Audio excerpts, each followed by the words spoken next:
if you...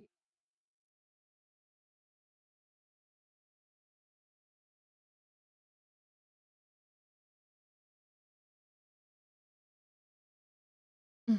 Hmm.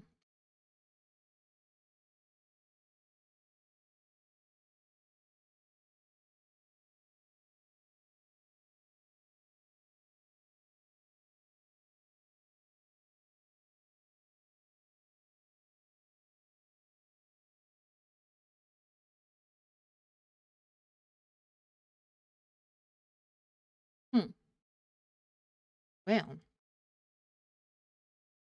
this is crazy. There's a lot of ways.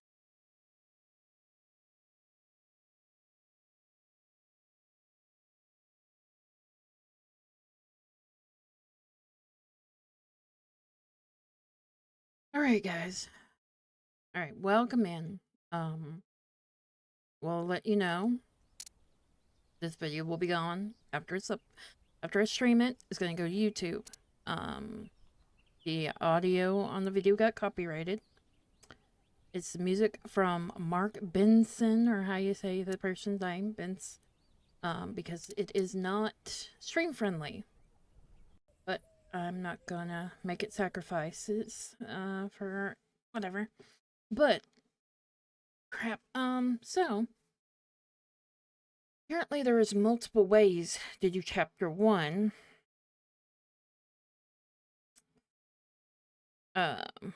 I don't know if I can do it all in one playthrough. And I don't... Actually, let me load something else, actually. Because I wanted to show... Load. We're gonna load this one.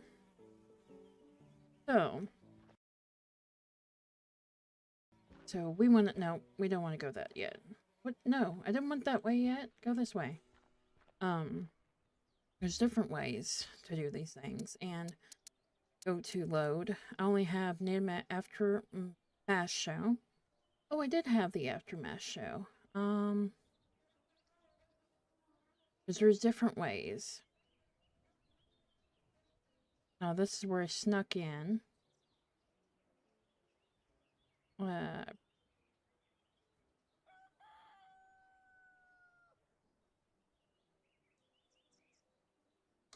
Okay. Knocked out Jimmy.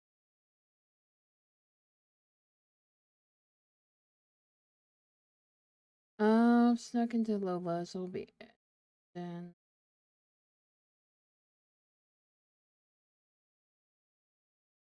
Oh.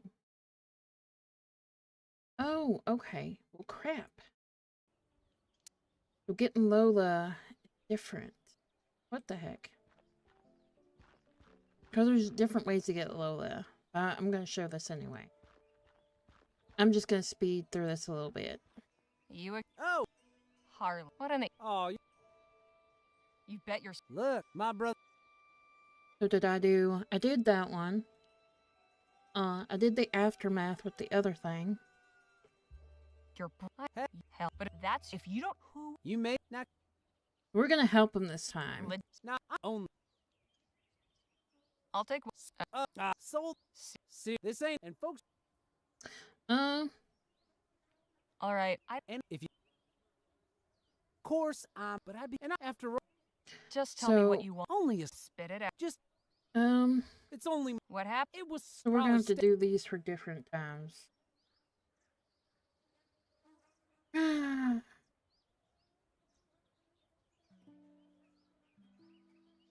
Where'd your bro... Matt, he. Great, then you don't need me. And you... Oh, but he'll be. That's. I can. That... Alright, so... We're doing this one. Oh boy. I'm trying to figure out how we're gonna do this, though. Hey, welcome in! Welcome in. How are we doing? Shout out. Oh, I'm shaking on my... Wait, there we go. We need to go break into... Oh, wait. And wait, no. I need to pick something out here from...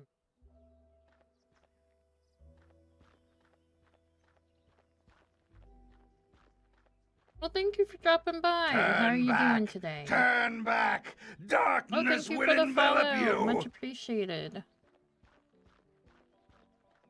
How's the streams been going? Need a loose board. Where are the freaking loose boards? Let me move. I can... loose tiles from... Oh, a loose tile, it says. Not loose... Oh, these things. Oh, gosh. Is that all I This place need? is falling apart, but these stone tiles were nice. Once. Once, yeah. We need that. We'll have to come... I don't know.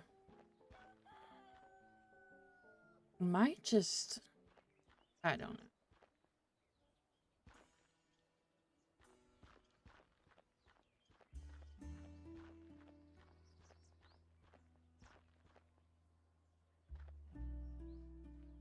So, we need to... I just picked... Okay, it's like, that looks like a... Make sure there's no pedestrians on the screen when I open it.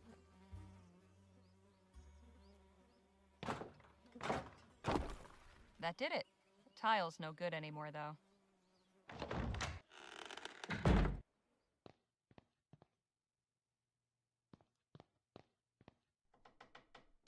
Emptier than that fool Jem's head.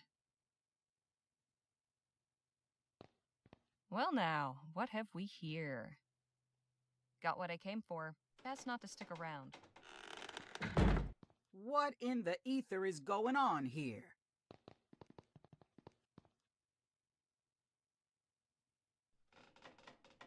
You must be Lola Johnson. That's right, Lola Johnson, who lives here.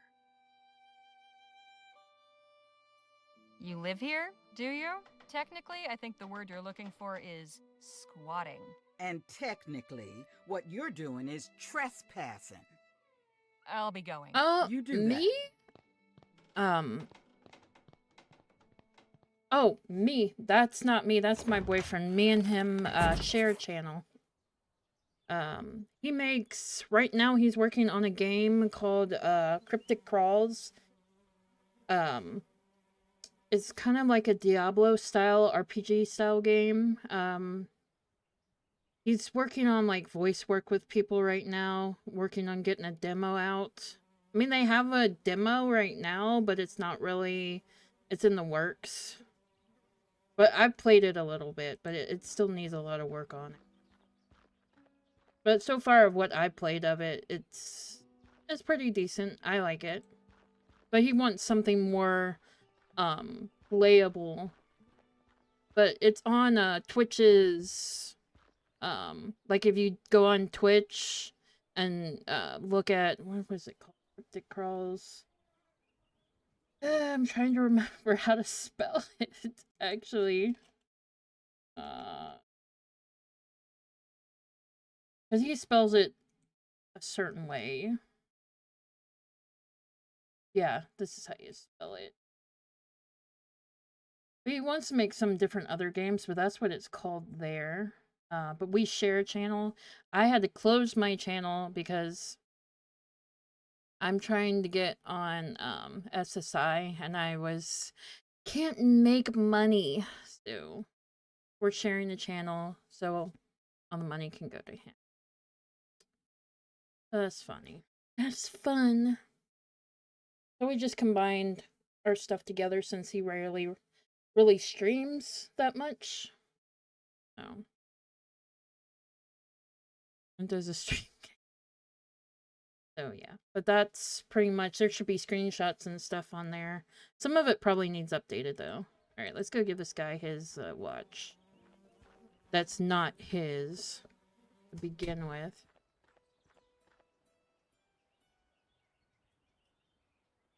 It was me. Yeah. We both like point and click games and stuff like that, but I do looking for other people to check out and communicate with. He just really doesn't have the time anymore. He's mostly just doing the artwork and stuff for his game. So he really doesn't have time to stream too much Yeah? anymore. Yeah, somebody in my chat has questions about what games you make. Is your movie over? Games that I make. Yeah, they want to know games you do like make anyways. A game that I Here's your made. watch Yeah. back. No Yeah, fooling. busy You basically, actually yeah. got it? By a whisker. Lola turned up just as I was leaving. Did she see you take it? Don't think so. Anyways, that's my part of the bargain held up. You gonna let me in now? Sure, go on. Oh, and thanks. I know we've had our tiffs, but I really do appreciate you getting this for me. My dear departed pa can rest easy again knowing his watch is back where it belongs. Mm-hmm. In the wrong person's hand. That's not your watch at all, is it? Well, it is now. Kid, if I were you, I'd make myself scarce. Otherwise, the only way you'll be able to tell the time on that thing is by squatting over a mirror. You get me? Yes, ma'am. Right now we're gonna go watch the lovely event take over. Ladies and gentlemen, boys and girls of all ages, are you ready for some thrills? Are you ready for some excitement? No. Are you ready for some fun? No. Woohoo! Yeah! Without further ado, now present Oh, and the his star of link our to his show, cryptic crawls, the of last course. man standing at the Bleachbone Gulch Showdown.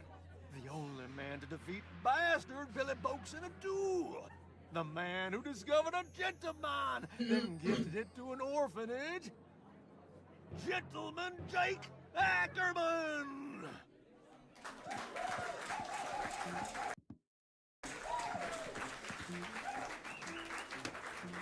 Yahoo!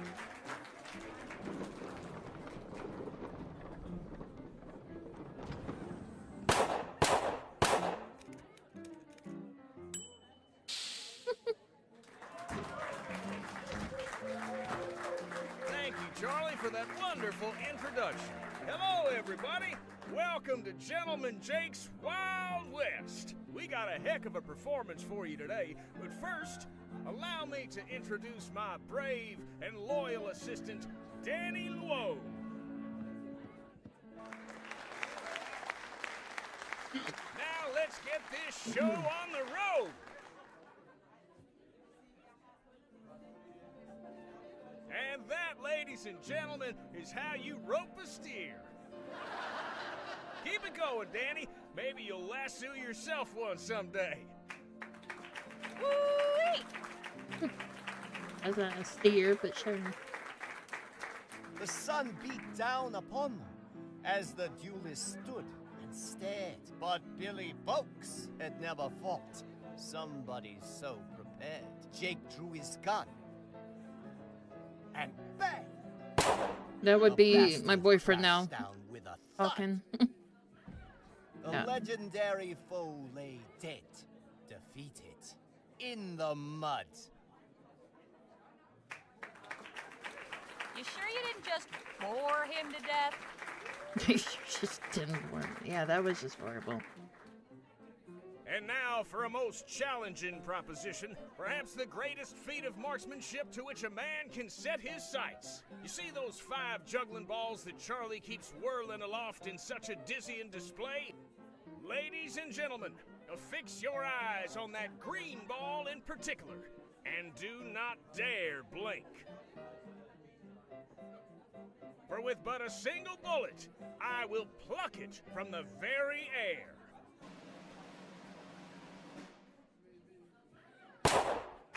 Oh. Yeah! Amazing! It was amazing. And that, ladies and gentlemen, is our show. Thank you all so much. You've been a truly magnanimous, magnificent, and majestic audience. And you can take home a piece of the legend. Come on down to the Jack of Diamonds to get an autograph or a souvenir ferrotype. We'll be there until last call. Stop by and shake hands with Gentleman Jake. Ladies and gentlemen, good night. Put on quite a spectacular show, gentlemen.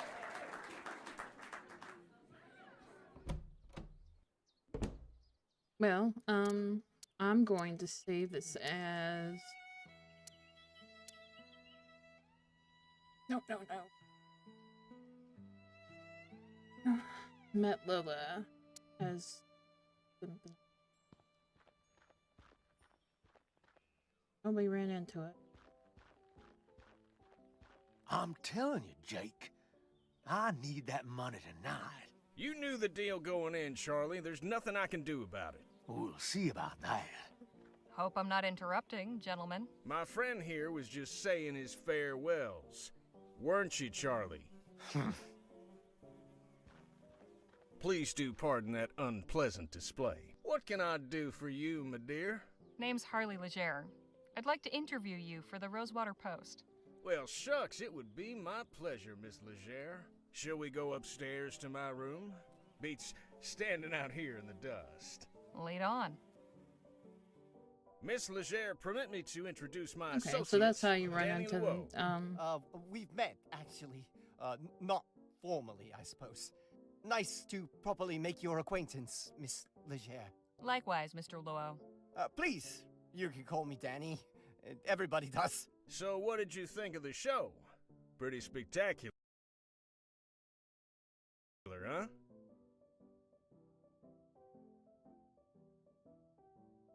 Spectacular. It was amazing. Well, shucks. I'm glad you enjoyed it. Shall we proceed with the interview? Right.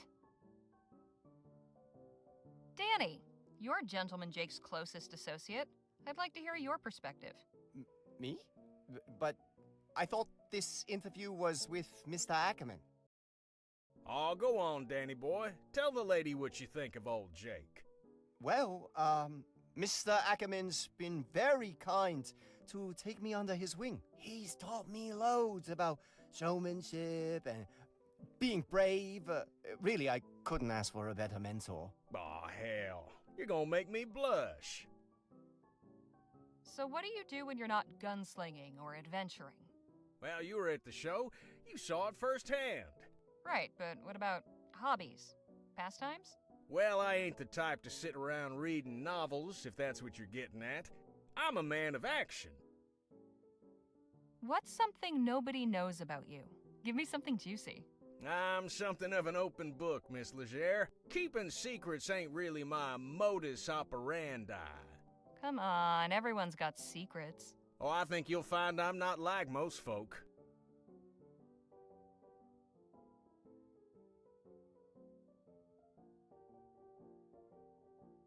How did you come to pick Rosewater as your latest venue? Simple. Plenty of folk in this town are looking for a good show.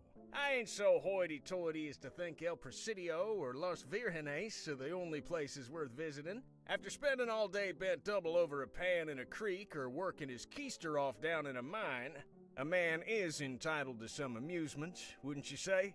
Hey, Jake, don't you have an appointment with Miss Sally this evening? Damn, you're right. Sorry to cut things short, Miss Legere. I've got another engagement I need to prepare for. I should have plenty for my article. I appreciate your time. Well, I look forward to reading your story in the next edition. Danny, see the lady out, would you?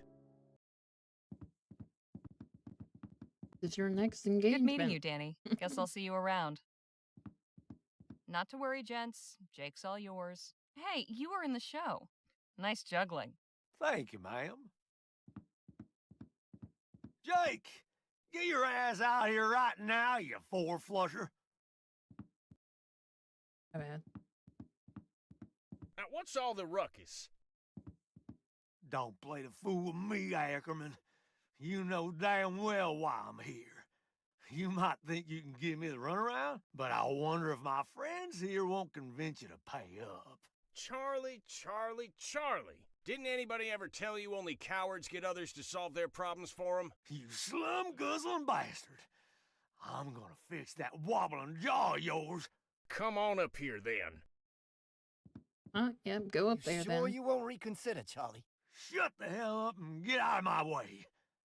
McGuire, take care of the kid. Hey, Shiny, welcome in. Let's dance. Hey, cowboy. Gavatron, didn't see you there either. I suggest you clear out while you can, little lady. Thanks for the shoutouts. From where I'm standing, it's pretty damn ugly already. Hey! So that's how you It's want it, going huh? well. Fine. I'll let the boss deal with you when he's done. Oh, okay. You will? Okay. Hey! Don't start any trouble, lady. I won't. You just stand right there. Whoopsie daisy.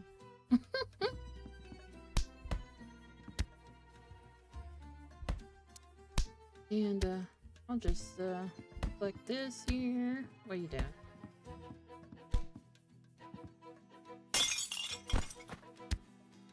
Hey, nice one. Not the most honorable way of winning a fight, but these boys were hardly playing fair. No, Hey, they Charlie. weren't. Looks like your guys weren't as tough as you hoped.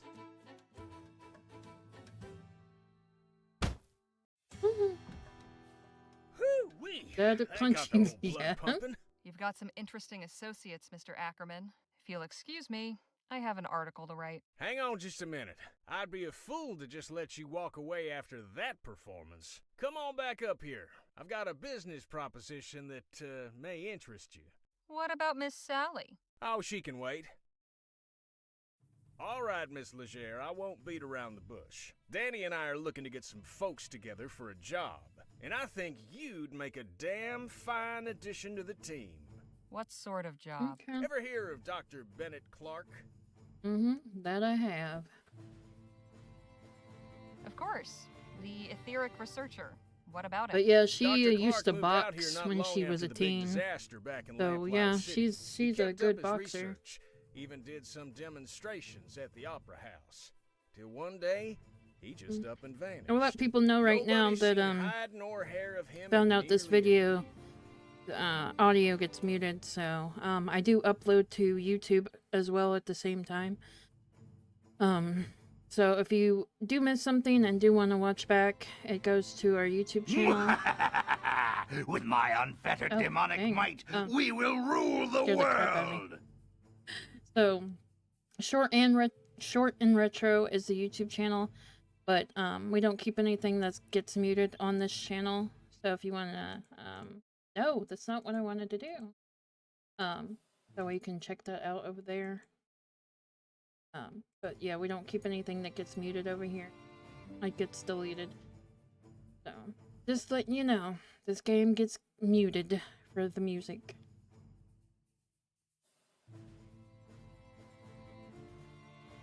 And you want to go looking for him? Oh, I want to go looking all right.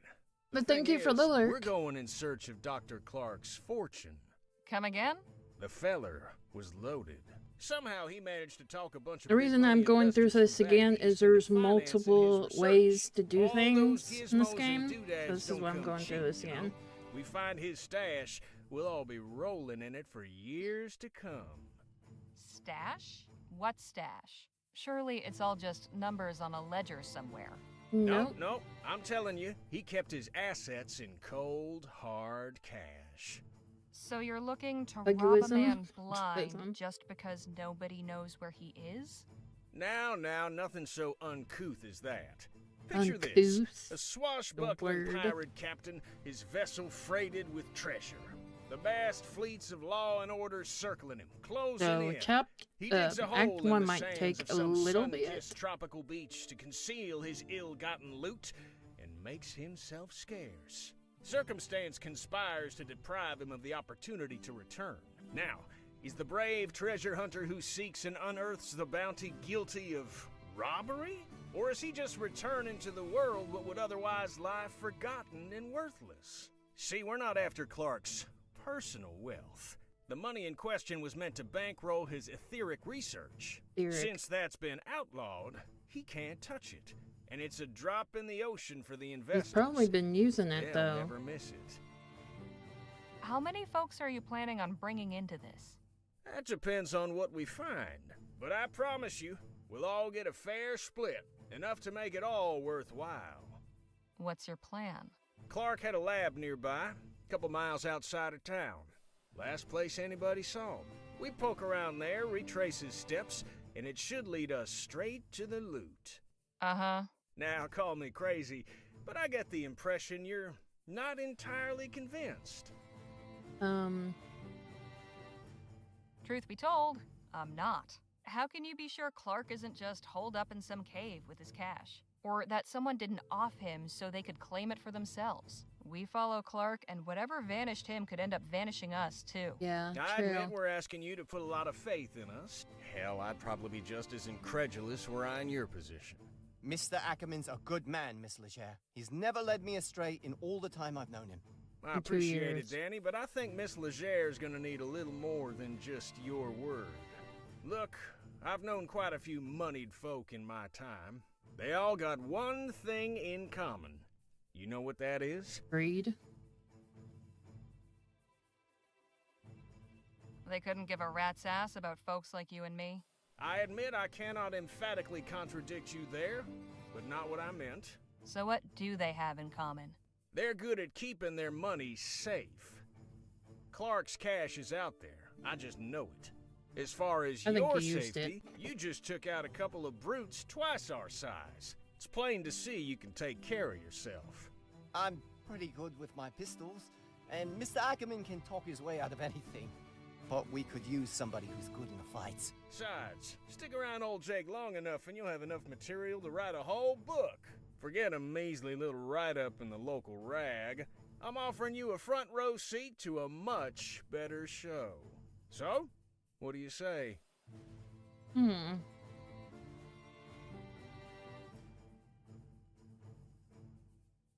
All right, Mr. Ackerman. I'm in, but try anything funny, and I walk. Understood. You won't regret this, Miss Leger. We'll set out for the lab at daybreak. And please, call me Jake.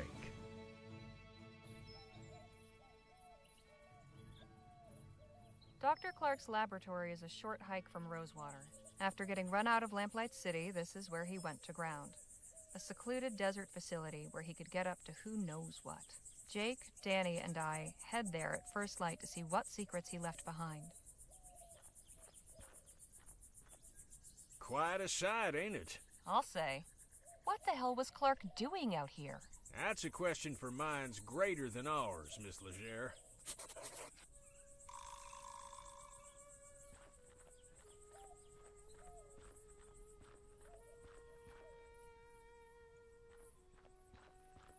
Can we talk? What's on your mind? Oh, frame by frame animation. Oh, that's cool. Is it for your channel or what? I've got some more questions about you. I'm always happy to answer. Just how did you come to learn about Clark's money? Not long ago, I got to talking with a feller at the saloon. Oh, okay. The whiskey had loosened his lips, and he blabbed all about the success of his Aurum claim.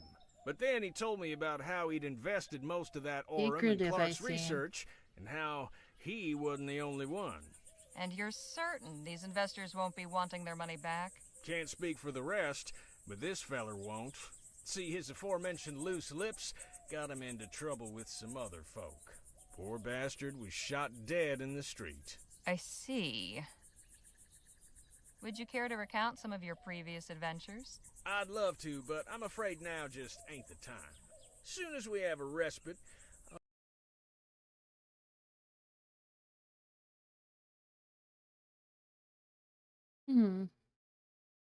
See how much of this act 1 we have. Not really act 1. I'll be Not glad really. to regale you. I'm impressed, Miss Leger. Never thought I'd live to see the day Jake refused to tell his story. How'd you and Danny get together? I was packing up after a run of shows in Quick Point, having a hard time of it. You see, my assistant had up and left a few days prior, so I was flying solo. Your assistant left? Why? The showman's life ain't for everybody. I don't fault him for it. Anyhow, Danny comes up and offers to help with the crates. You should have seen him. Eyes wide, hands shaking, downright charming. So Danny gives me a hand and we get to talking. Turns out he's got experience roping and shooting. He even gave me a demonstration. I offered him the job as my assistant on the spot. The rest, as they say, is history. Enough jabber. Let's push on. Hey, Danny? Ma'am? I want to know something about you, Danny. Okay. Like what? You and Jake known each other long? Gosh, that's a good question. I guess it's been about 2 years? Sounds about right. Time goes by quick when you travel around as much as we do. Almost everybody in that has subscriber. What did you do before becoming Jake's assistant? Oh, nothing glamorous. I was a stable hand in Quick Point. Life with Gentleman Jake is certainly more, lively. Just how old are you, anyway? I'll be 21 this winter, but I can handle myself just fine if that's what you're worried about. True enough. Danny's more experienced than some folk twice his age. You'd be a fool to underestimate him. Have you got any family? Sure. My parents and older brother live on the coast, near El Presidio. I write them every month. I haven't seen them in a dog's age, though. But Jake's been like family to me, really. We should get a move on.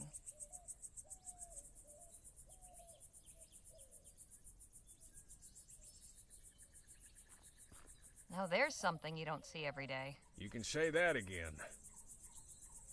Now there's something. What a literal turn of mind you have.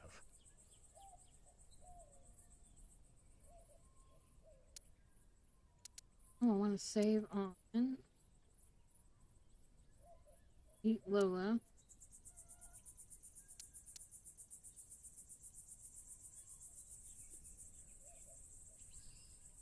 Alright, welcome back, guys.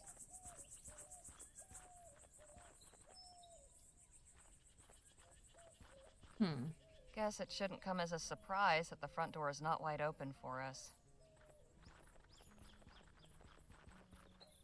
That's a serious looking lock. So, how are we supposed to get in?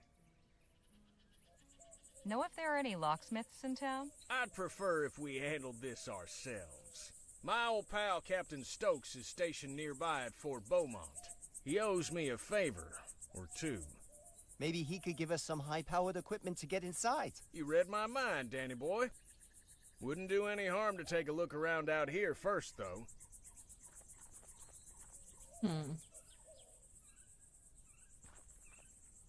Locked up tight. Whoever closed this place up really didn't want anybody getting in.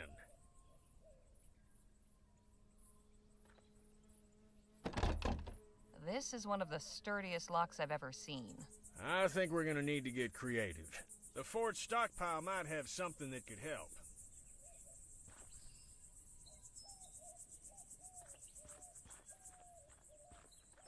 Wonder if Dr. Clark boarded these up himself. Wonder... The good doctor was pretty self-sufficient out here.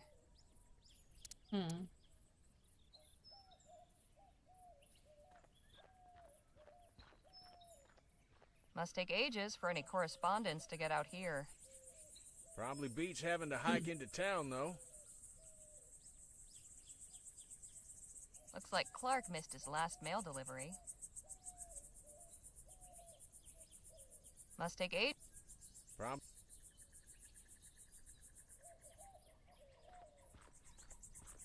Dr. Clark really liked his sarsaparilla. There must be at least 30 empty bottles in these crates. I once drank 10 bottles of sarsaparilla for a bet. Did you win? Well, yes, and no. Hey, Danny? Ma'am? Got any of your own ideas on how we might get into the lab? Well, I think Jake has the right idea.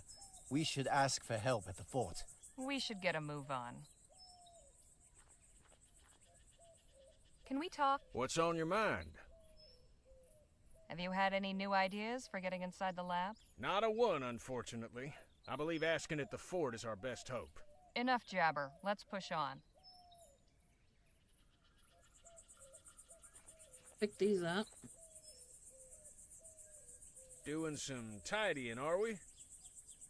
We might find some use for these. Come help me. I can't carry them all myself. Hey, I ain't gonna start belly aching if you want to go around collecting refuse. Might fetch us a few shillings if we sell them back at the Jack of Diamonds. There you go. And some for you. Thanks. Alright, now we can go back on the map.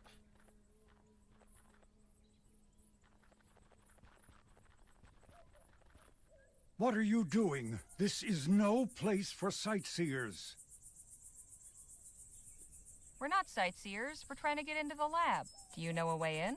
Such disrespect. You toy with forces you do not understand. The lady asked you a question, sir. Heed my warning. Stay away from this place. Its mysteries are not for you. Hey, wait! Drop your hat. You forgot your... hat? What was that all about? Good question. Can we talk? What's up? Any idea who that odd fellow with the beard was? Not a clue. Sure seemed a few cows short of a herd, didn't he? I'll say. Let's hope he doesn't cause us any trouble. Enough jab.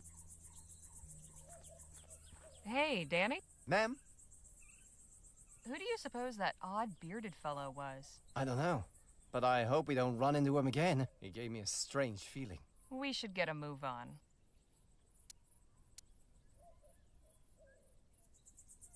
This isn't really my style. Tinfoil. Why was that man wearing it as a hat? Empty sarsaparilla bottles. I was gonna look at that. Seems to be from another scientist. February 12th, 1850. Dr. Clark, I hope this letter finds you well. Upon hearing news of the reactionary and ignorant ban our leaders have seen fit to impose, my thoughts went to you and your thankless labors in the wilderness. When they hounded you out after the expo, and I wouldn't be surprised if Leroy's cronies sabotaged your display to discredit you, you were undaunted. After enduring such a trying year, I know how much building that lab out there meant to you. A turning point in your fortunes, or so it seemed. Yet I am sure you will persevere once more. One day when rationality again prevails in the halls of government and this silly thing is lifted, I hope to take you up on your offer of a tour. If you've returned to the bosom of civilization by then, all the better. With warm regards, Dr. Roderick Nethersoul. P.S. How you managed to rig a TT-180 console to control both your equipment and door mechanisms still baffles me. Mine is destined for the scrapyard. Let's get out of here. No sign of that odd bearded fellow. I wonder where he scampered off to. I reckon we got ourselves bigger fish to fry right now, Miss Leger. Yeah, we do.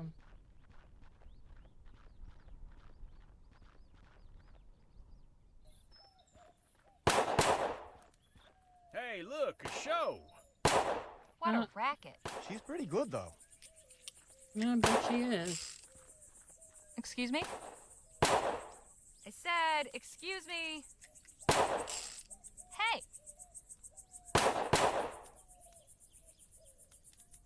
Caramba, you made me miss. What do you want? Who are you, and what are you doing out here? I am Marisol de la Vega, Lieutenant General of the Constitutional Army of New Spain. My compadre is Corporal Eugenio Garcia. Pleasure. I'm Harley Leger, and these are my associates Jake Ackerman and Danny Luo. Good to meet you. In answer to your second question, Eugenio and I are practicing our shooting while we wait for our jefe to conclude his business. Who did you say you were waiting for? Our leader, General Filomeno Marquez. Surely you've heard of him. Yes, of course. Who hasn't heard of the great General Marquez? Me, for one. Your companion would do well to educate himself. Perhaps General Marquez will see fit to honor you with his presence when he emerges from the belly of the beast. Do you know anything about the laboratory just over yonder? That abandoned wreck is a laboratory? It was at some point. Clearly, you know more about it than I do. That's all for now. Happy shooting. Thanks, gringa. Oh. Vaya. Nobody in sight, but I'm sure there are guards somewhere.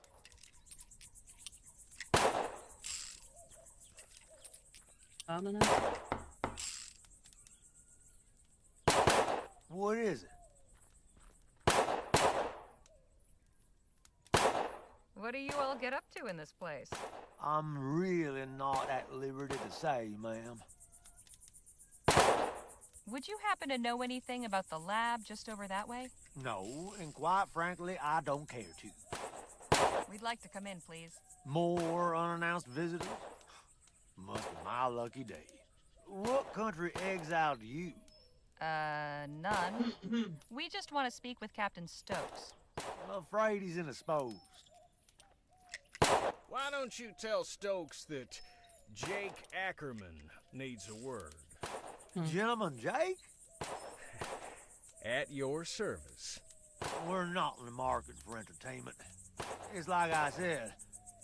Oh, dad blasted. Would you knock it off with the shooting already? I can't hear myself think! You call yourself a soldier when the sound of gunfire sets you quivering like a coward? Pathetic. No, he just wants to hear himself think. He just said so. Look, I can't help you. I'm sorry.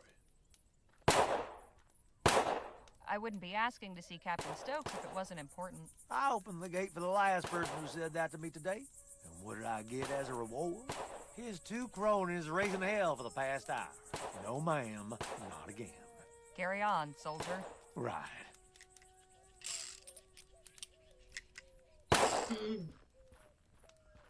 Hey! You again? What is it now? Say, do you think you could practice your shooting somewhere else? Why? The fort guard isn't happy about the noise. Well, then maybe he should choose another profession.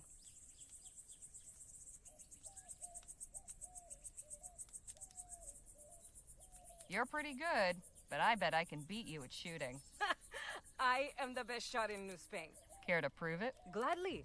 But a large stationary target such as this is not suitable for a contest. If you wish to challenge me, find And some I'm a moving best shot, targets. so. Can we use these bottles as targets? Indeed, we can. Very well. Prepare to be humiliated. Say, Jake, could you give us a hand? My pleasure. How many bottles are there? About 30. Then we will each shoot at 5. Whoever breaks the most wins.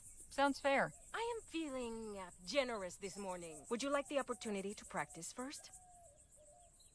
Yes, actually. Very well. Ready with those bottles, Jake? Yep, get ready. Set. Incoming. Well, I'll be. Incoming. You missed. Bottle in the air. Well, I'll be. Bottle in the air. You missed. Here we go. You missed. Let us hope you improve very quickly. All right, for real this time. Ready, set, here we go. You missed. Incoming. Your luck. Bottle in the air. You missed. Here we go. Your luck. Incoming. I'll get the next one. My turn. Incoming. Take that. Bottle in the air. Anda. Here we go. Take that. Bottle in the air. You know, you give her the same bottles and Bottle in the it's air. not fair. Damn. I win. Better luck next time, sweetheart. Caramba. Can we talk? What's on your mind? Yeah, I don't know why it's doing that. I said add again. Yeah, I don't know why they're doing that.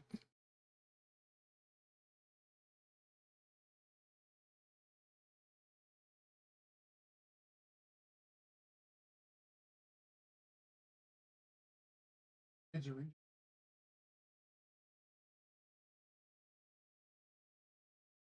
No, but even showed me ad break ends like twice, and it wasn't even an hour.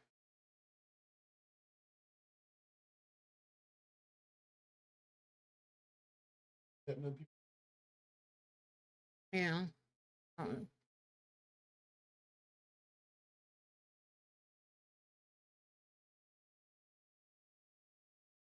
Supposed to be.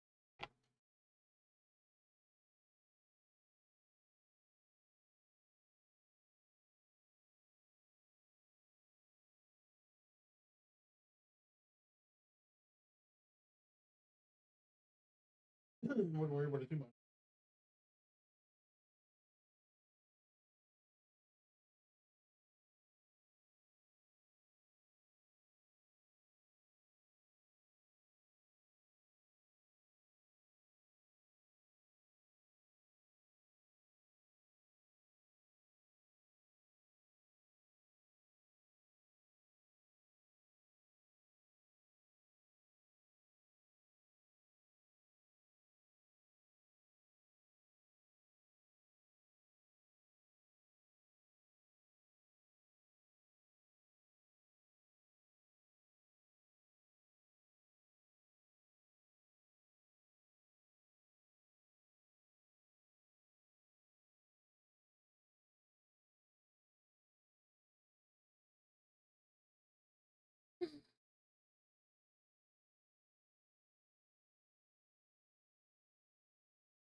Alright, welcome back, guys.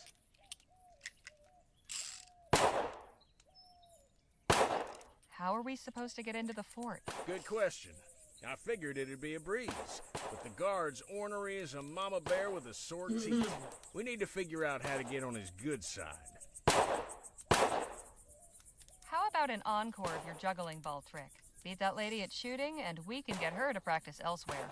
I see. Not a bad plan, but I make it a point never to perform without a crowd. Ask Danny. He's a good shot, but a little practice couldn't hurt him. You're good with your gun. What's the best way to hit a moving target? Oh, well, I Yeah. find concentration is key. Just visualize Yeah, hitting that's the what target more and I'm you won't thinking go they wrong. want people to do. Enough jabber. Let's push on. Oh yeah, I have to mess up Hey! the second time. You will get. I wasn't. Alright, let's do it again. Remember, get on with No need. Ready, set, incoming, your luck. incoming. Well, I'll be. Bottle in the air. Your luck. Here we go. Dang it. You missed. Here we go. Damn it. My turn. Here we Oh, I go. hit. Frickin'. Dale. Bottle in the air. Dale. Here we go. Take that. Here we go. Dale. Incoming. Damn. Another victory for me. Dang it. Nice. Perhaps I. Yeah, perhaps. Yeah, perhaps. You can roll slower. Can we talk? What's up? How about you go easy on me with those bottles? They're awful fast. Want me to give you the advantage, huh? All right. I'll slow my hand a bit for you. Let's just hope that little firebrand doesn't take notice. Enough jabber. Let's push on. Hey! Come on, pay attention. You will. Third time's. I'm beginning. I'm getting to. Yeah. Let's get this. Ready, set, here we go. What the? I'll get the next one. Incoming. Dude. You missed.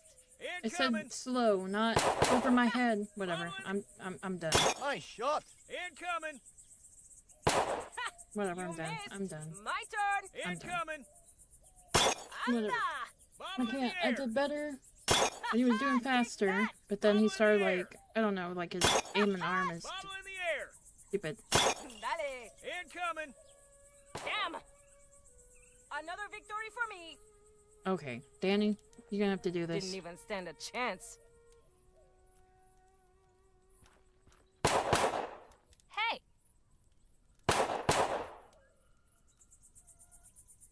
You again. What is it now? One more rematch? I think you've embarrassed yourself enough. That's all, friend. Thanks. Things gringa. Okay, we're gonna have Danny go first because I'm done. Hey, Danny? Ma'am, How can we get into the fort?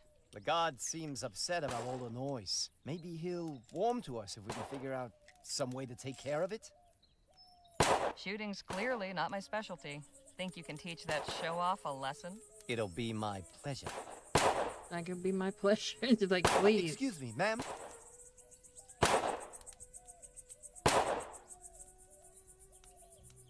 What do you want, boy? I think I'd like to beat you at that bottle shooting.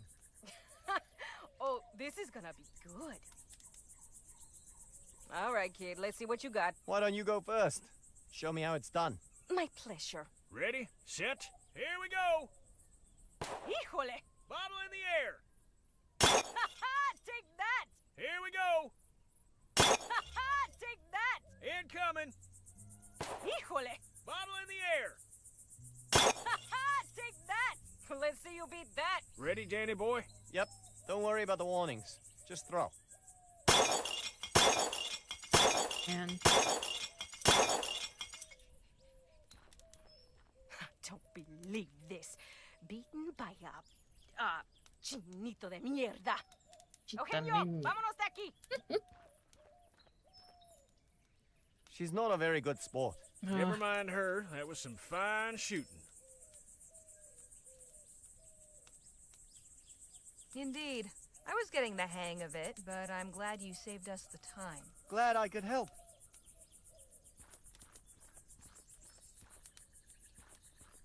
I would have gotten it eventually. That No, I thing wouldn't has seen have. some action. Eventually got it. No, I wouldn't have.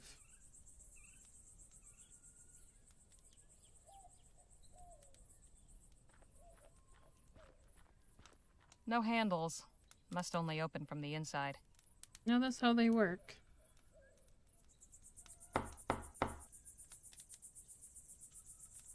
What is it? Sure is a nice, peaceful morning, isn't it? What happened to those cacophonous varmints? They took their business elsewhere. Now, would you be so kind as to let us in? So long as you promise to keep it down. Deal. Yeah, I think there won't be any shooting. Hey, Ma'am? so, where did you learn to shoot? I, used to know some folks that were handy with pistols. They gave me a few pointers and I just sorta picked it up. Pshaw. Danny's got enough modesty to choke a horse. He's one of the finest shots I've ever seen. Almost as good as yours truly. We should get a move on. How are you holding? Oh, just fine, just fine. How are you holding? Oh, just... Just fine, just fine. Yeah, I got outshone. Well now, what have we here? I appreciate your hospitality, Captain, but I must admit I am perplexed by the change in your position. It's not my position, General Marquez. It's the position of the government of the Commonwealth of Vespuccia. I have some discretion in the execution of my orders, but I'm sure you can appreciate that there's a chain of command. I am, of course, most grateful for the aid you have rendered in the past. I am sure that your recommendations carry weight with your superiors. If you would be willing to lend your influence in support of our cause. Perhaps we can speak of this at another time, Mr. Marquez. As I said, I have other concerns to deal with. Of course. I look forward to our next meeting. Captain Stokes, you're a difficult man to see. Ackerman, how the hell are you? Leave this to me. I'll have Stokes eaten from the palm of my hand. Good day, Captain. Madam? Just a moment. I have seen you before. That's right. I'm glad to see you on your feet again. That was a nasty tumble you had. Ah, of course. The newspaper office. I am grateful for your assistance. Although, I would have preferred to keep the law out of it. That sheriff is too eager to question outsiders. What's your name, anyway? Harley Leger. This is Danny Luo, and over there is Jake Ackerman. Sir? I am General Filomeno Marquez. Though Filomeno seems to be difficult for you Vespuccians, so you may call me Phil. Phil it is. Good to meet you. And you? What brings you to the fort? We're looking for help getting into the abandoned lab back there. And why might that old ruin interest you, eh? We're looking for something, and there's a chance we could find some clues there. Only clues? Perhaps there are other useful items as well. In fact, I could get the laboratory open so we could both go in, if Stokes were not so stingy with his munitions. How do you mean? My specialty is demolitions and explosives. I just do not have any on hand right now. I thought perhaps the captain might once again be willing to assist a fellow warrior in a righteous cause, but... It's like I told Mr. Marquez, my hands are tied. Much as I'd like to help, I've got enough to worry about with my men missing. In fact, I was just heading out to search, so if you'll excuse me. Hold your horses, Captain. How about we come with? I'm sure you could use the extra eyes. It's mighty kind of you, Ackerman. Can't promise it'll be safe, though. We'll be going near native territory. Come on, Stokes. You forget who you're talking to? I laugh in the face of danger. We'll ride with you. Your friend is quite the braggadocio, no? That's Jake for you, as colorful as they come. You're all in, then? Apparently so. I will accompany you as well. Sorry, who are you? Y'all can get acquainted on the trail. Let's get going. Sun's almost up. Appreciate y'all coming out with me. Strength in numbers and all that. Our pleasure, Captain. Exactly who is it you're looking for? My first lieutenant, John Mulberry. You been stationed at Fort Beaumont long? Nearly 4 years now. For the most part, it's a fairly quiet post. Of course, Rosewater's nearby and usually good for a diversion. On that note, I'd be honored to have you at my show, Captain. Ah, yes. Soon enough, Ackerman. Keeping the peace around here don't leave much time for leisure once things settle down. Although if the natives have taken it into their heads to start antagonizing our patrols, it may be a while yet.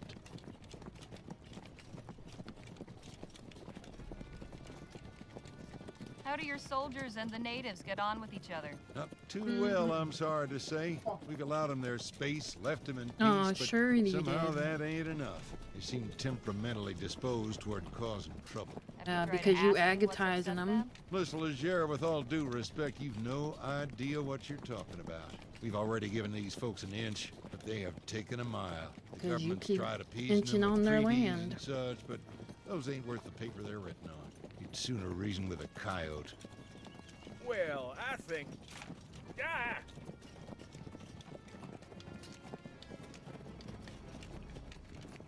Engines!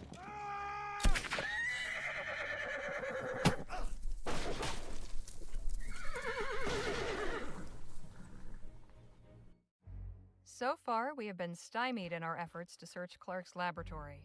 Captain Stokes let out a search patrol, and he let all us supplicants tag along. But it wasn't enough to deter the native war party that ambushed us. Stokes slipped the trap laid for him, leaving us four to stand in his stead. Now we await intelligence of our captors and some sign of our fate. Well, isn't this a fine turn of events?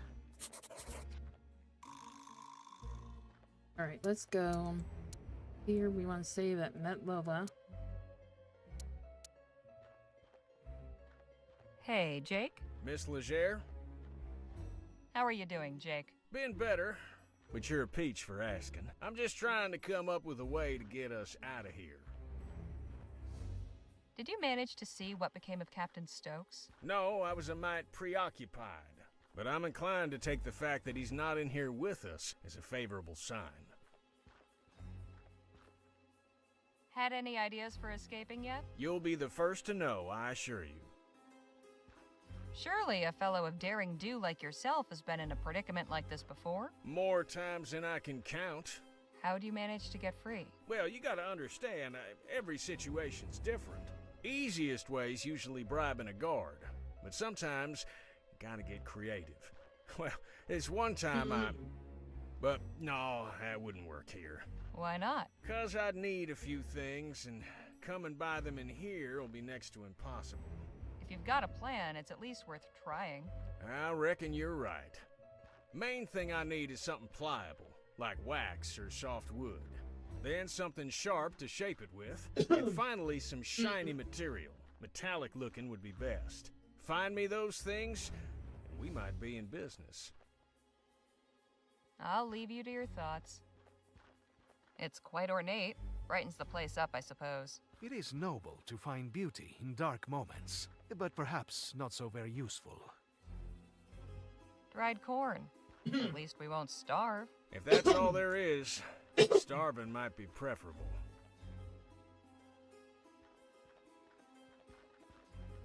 Must be for storage.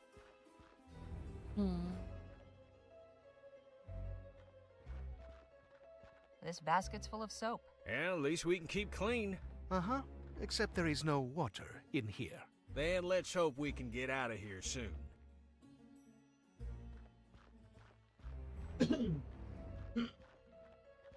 I suppose all of these were made here. Quite a collection.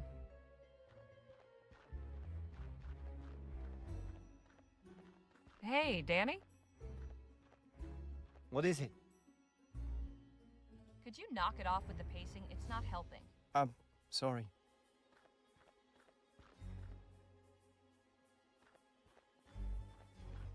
Hey, Danny? Miss Leger? Hey, Miss Leger? Knock it off with the pacing already. Phil? Eh? I never imagined volunteering for a search party would include free accommodation. I must say, of everyone I have shared a jail cell with, you have the liveliest sense of humor. So, this isn't the first time you've been locked up? Certainly not. At least these people seem more hospitable to their prisoners than the Spanish. Got any suggestions for how we might get out of here? Not just yet. I want to see how things play out. What do you mean? Something about this does not feel right. We know very little of our captors. I cannot devise anything until that changes. You heard Jake's plan. Got anything that might fit the bill? I do not believe so. Did you see what became of Captain Stokes? Yes, though I wish I had not. Pinche cobarde. That doesn't sound like a good thing.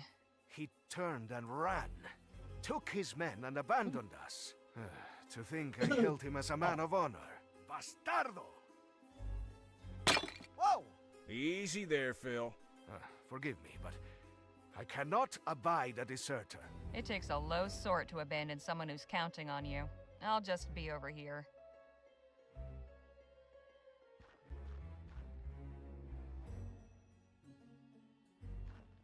Hey, Miss Leger?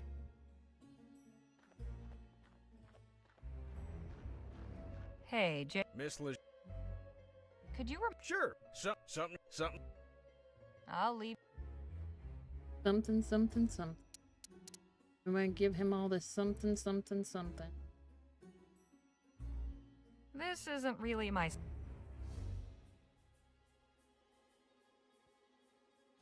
Will this work for what you need? Shiny and metallic. Perfect.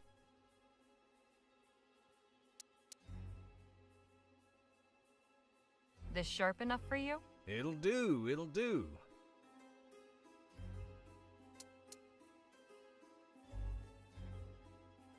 Is this pliable enough for you? This'll do nicely. Well, I'll be a monkey's uncle. You got everything. Sure did. Now, will you tell me about this plan of yours? I'm bluffing our way out of here. Give me a few minutes and you'll see what I mean.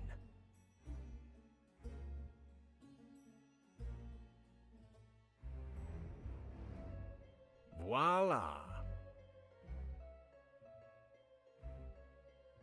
You carved a gun out of soap and wrapped it in tinfoil? That's right. You know, that's pretty crafty. Why, thank you, Miss Legere. I thought so myself. Anyhow, soon as somebody comes in, I'll draw this and catch 'em off guard. You knock 'em out in the confusion, then we make our escape. And you have confidence this will work? These folk don't know firearms, they can't tell the difference. But, what if... Hello in there? I'm coming inside. Well, ain't this fortuitous?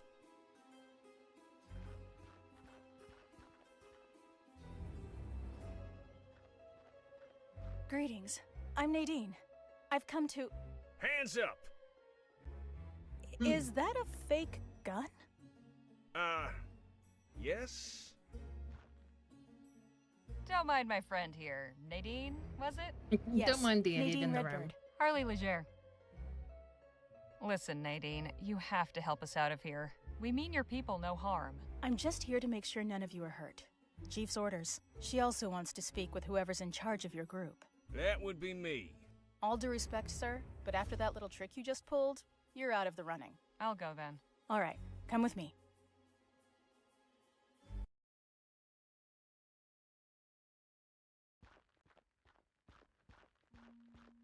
I bring you Miss Harley Legere, representing the captives. Thank you, Nadine. You may return and tend to the others. I will.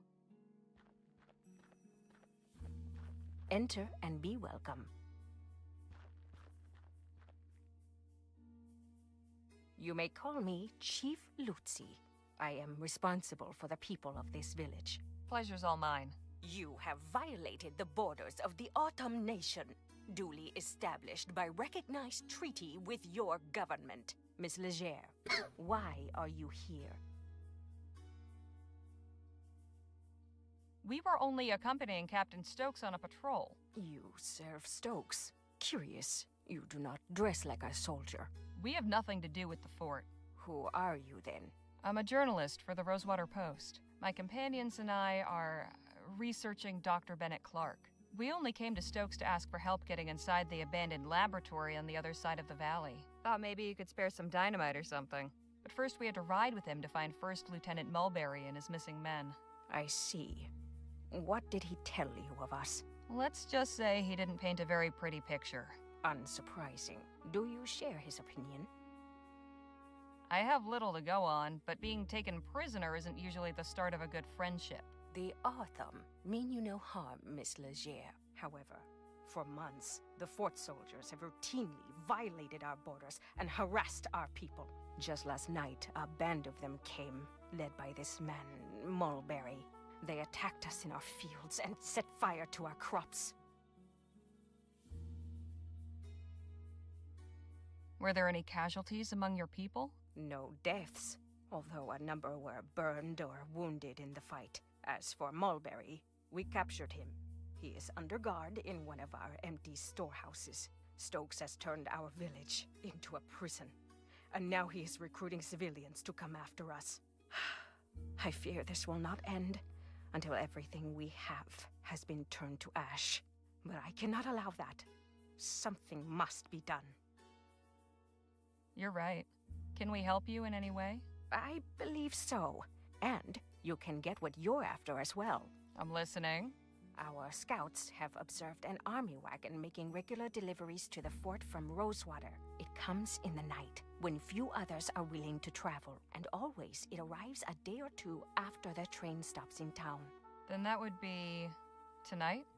I just arrived on the latest train into Rosewater. Yes, exactly.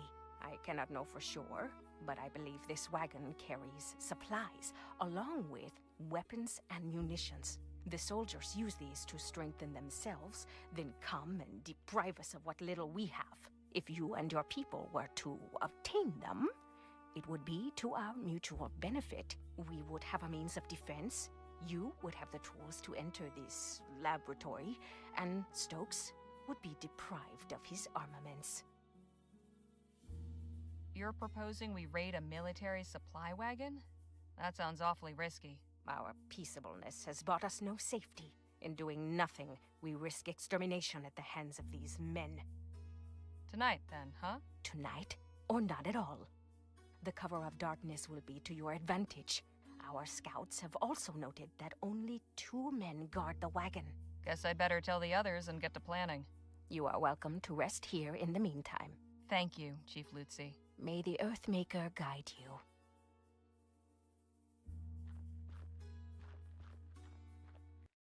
No time to go. Talk to the Everyone in good others. shape? Mr. Lua has some minor bruising, but your friends are otherwise healthy. Good to know. Hey, fellas, come on out here. We got some business to discuss. I take it your meeting with the chief went well? It did. These are good people who can help us if we help them. Help them? With what? With Stokes and the fort. Turns out the reason Mulberry didn't come back is that he was taken prisoner while conducting an unprovoked raid on this village. A raid Stokes himself ordered. What? Army soldiers have been crossing into Otham territory and attacking them without justification. It's true. I have treated many of the wounded myself. Híjole. We cannot let this injustice stand. That is troubling. But what can we do about it? Chief Lutzi suggested we hit him where it hurts, the fort's supply chain. So we'll be carrying out our own raid on a delivery wagon. And to think just yesterday you were having reservations about robbing folk. Reckon it's true what they say about the frontier changing people. I don't know about you, but I don't feel too bad about lifting a little from the crown.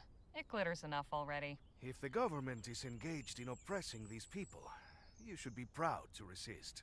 Now listen up, because we've got some preparations to make. And the wagon will be coming through tonight, according to the chief. We can get the munitions Phil needs to get us into the lab, along with some weapons and supplies for the Otham. Ah, the old 1-2 punch. I like it. Only question is, what's the best approach? I'm thinking we create a distraction. We get the wagon to stop, then you and I keep the driver occupied while Danny and Phil sneak the stuff out. I prefer a more direct approach. You said the wagon was poorly guarded, eh? We have enough fighters to overpower them. When they see they are outmatched, we should be able to take what we need without firing a shot. Wouldn't it be better to do this without drawing any attention? You could set up a roadblock, then sneak out what you need while they investigate. All good plans. Have you got anything, Danny? No, but I think we should be careful. Something like this could so easily go wrong. So, what's it going to be? I like Jake's plan. All right, just follow my lead. If things start to go south, say, hang up the fiddle. That'll be the cue for Danny and Phil to vamoose. I can help too, if you need an extra pair of hands. Oh, well, sure. That'd be much appreciated, Miss Redbird. Well, we better get ready. Let's hope this goes off without a hitch.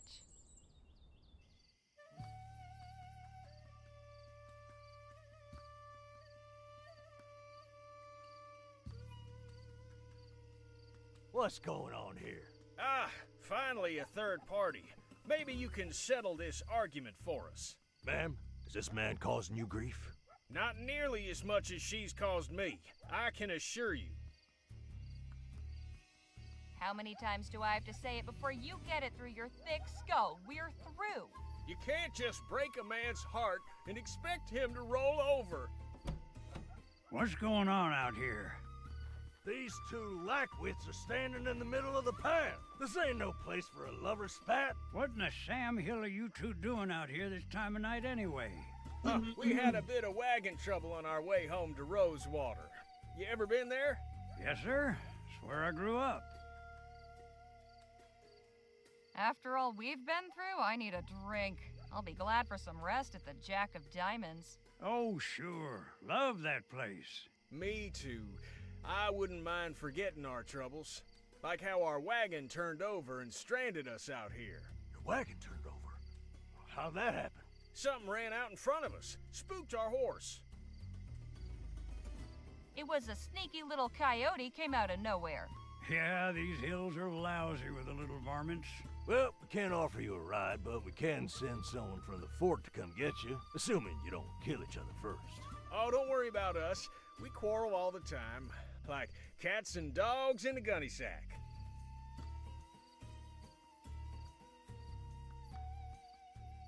If I had a copper for every time we'd called things off, then gotten back together. Your offer is most appreciated, but won't be necessary. So, you don't need our help? Why'd you stop us then? In all fairness, you stopped at your own volition.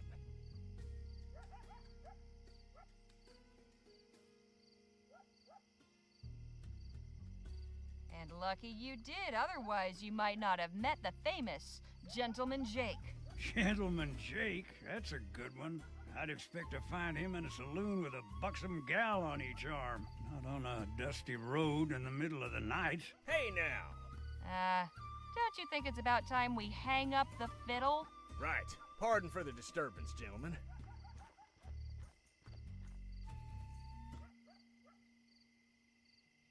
You have come back to us, and it seems your hunt was successful. Miss Leger, I gotta say, We got I a ain't bunch of seen stuff. bluffing that good since I cleaned out Aces O'Reilly at the poker table. Thanks. I've picked up a few tricks over the years. Yes, we recovered firearms, ammunition, and some additional food. Did you obtain what you needed? Yes, with this dynamite, getting into the lab will be quite easy. Then I am glad the raid proved fruitful. Chief Lutzi, I am curious. Now that you can arm your people, what is your plan? I can certainly understand your curiosity, General Marquez. You know me?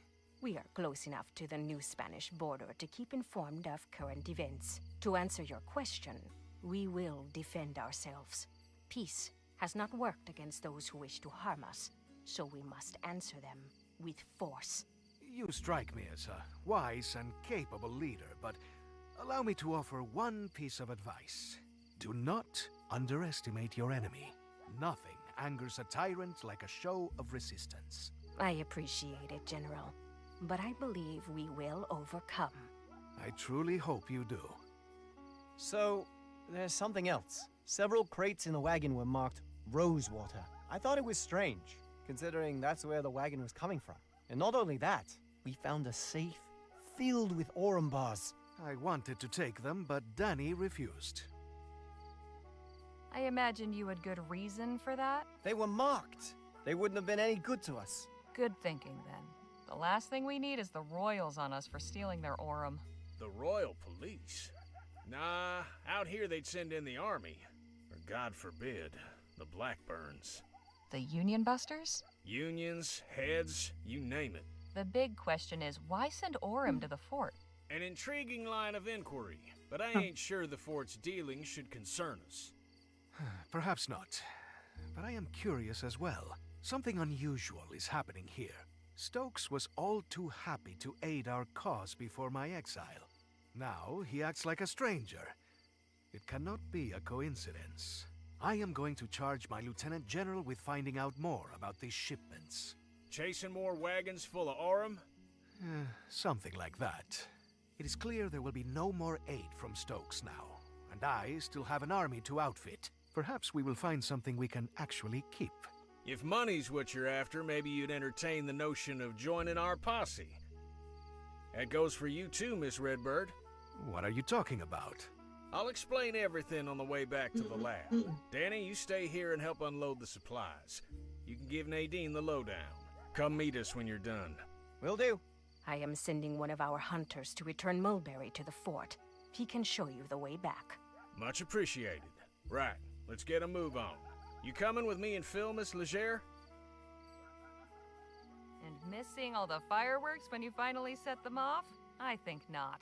And can it with the Miss Leger bunk? It's Harley. Duly noted.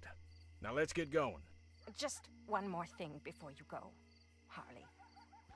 You said you were a journalist, yes? That's right. Do you believe the townspeople would take an interest in our cause? Some might. I can certainly tell my employer about the treatment you've received. Please do. I have a statement I would like you to carry back. The Autumn are a peaceful people. We wish to be your good neighbors and friends. But if a Oh wow. Vespuccian Well, you soldier have a or good any night. other Thanks for person coming by comes and with violent hanging out. intent to harm us, we will do what we must to protect our people. Got it. Would you be willing to sit for an interview with someone from the post? Gladly. My words are for all who will listen with open hearts. I'll make sure your message is received. Thank you.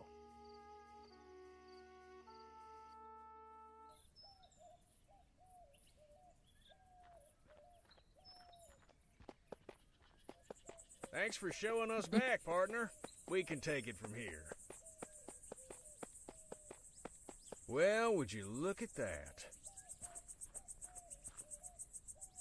Didn't think I'd be seeing old Jesse again. I'm keeping this arrowhead as a good luck charm.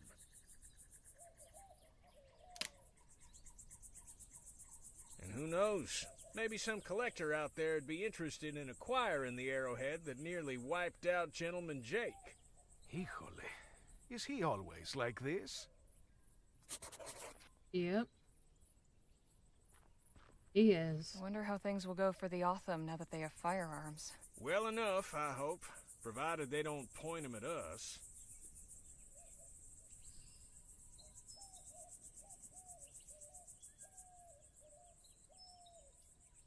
The flag Stokes was carrying. Pity it's in such a sorry state. I shouldn't leave this here. It's good to see someone who respects their country. Yeah, I guess so. Can we talk? What's on your mind? 'Cause you know I've been wondering about the Autumn. What do you suppose will happen to them now that they're armed with guns? I worry the fort will see it as an excuse to declare an all-out war. Yes, that is my fear as well. If Stokes attacks and they successfully fend him off, then perhaps he will leave them alone. But it will certainly not happen without bloodshed. Well, best of luck to him.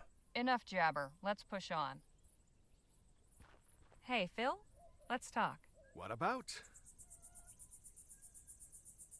So how did you wind up here in Vespuccia? That is a very long story, and I do not wish to relate it now. Perhaps another time? Fair enough. I have to ask, what went on at the Rosewater Post? That so-called newspaper editor dared to write that the People's Revolution was over, that we had been crushed by the forces of the Spanish army. Defeated, we will not abandon our cause. I demanded a correction. What did I get instead? A defenestration. Rough break. Yes. Right. Carry on. How are you holding up, Jake? Oh, just fine, just fine. Get out of here.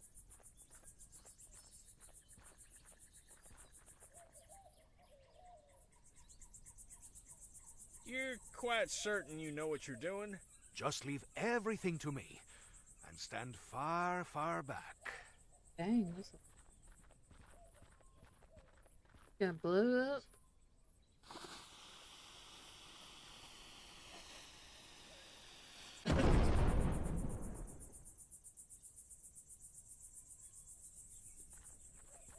Impressive work there, Phil. Gracias. And an explosion will certainly liven up your article. Eh, Harley? I'm sure it will. Dr. Clark really liked it. That's bro. Hey, Phil? Let's talk. What about? How did you become so proficient with explosives? The science of it always fascinated me. Even as a child, I read a great deal about mining and demolitions. The lessons were invaluable. So, when my parents sent me to university, I studied civil engineering. Most people do not realize just how much care must be taken when dealing with dynamite. Hang on. You have a university education? Of course. Does this surprise you? No, I just didn't think a revolutionary would have a degree. Well, I do. From the Escuela Superior de Ingenieros in Madrid. Right. Carry on. Hey, Phil? What up? How Whatever you say. are you holding... Oh, just... Alright, let's go in here now. Nothing out there. Well, slap my behind and call me Betsy. Okay, Betsy. Not sure what I was expecting to find, but it wasn't this. It has been completely ransacked. Still, there's gotta be some indication of where Clark took his money. Let's take a look around.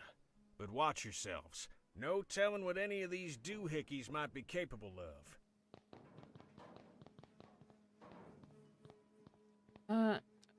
That... I can't really see through the porthole, but it looks dense in there. No handle. Must be some other way to open it. Looks like it's connected to the door somehow. And that wire runs to the console back there. Won't do us any good if there's nothing power in this place, though. At least Dr. Clark practiced fire safety. I can't see through. The window is too grimy.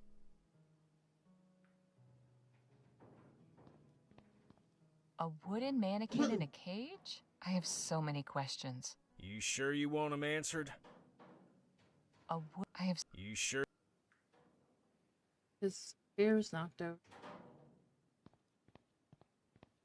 There's about 2 inches of dust. Empty. Not really surprising. I can't make heads nor tails of this chicken scratch. What in the ether is this thing? I wouldn't get too close. Some kind of console. Seems to connect to a few things.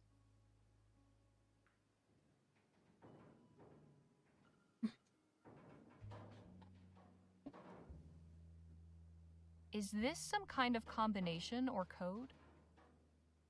I guess this measures etheric pressure, whatever that means.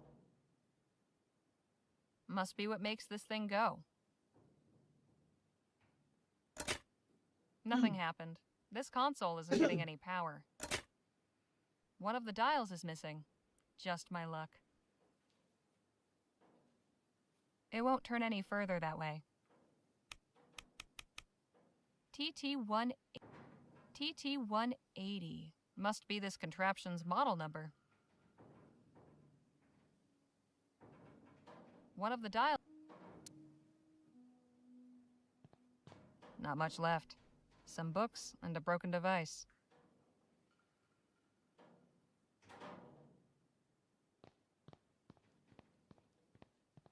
Looks like some type of cannon, and it's pointing right at the cage. Can we talk? What's up? This place sure is something, isn't it? I admit, I never gave much credence to all that ethericity business, but seeing all them contraptions and appurtenances, let's just say it's given me a new appreciation for Clark's tenacity. Enough jabber. Let's push on. Hey, Phil? Let's talk. What about? Clark's lab is really quite something, wouldn't you agree? Yes. Something unnatural. Something perverse. What possessed him to undertake this research is beyond me. Right. Carry on.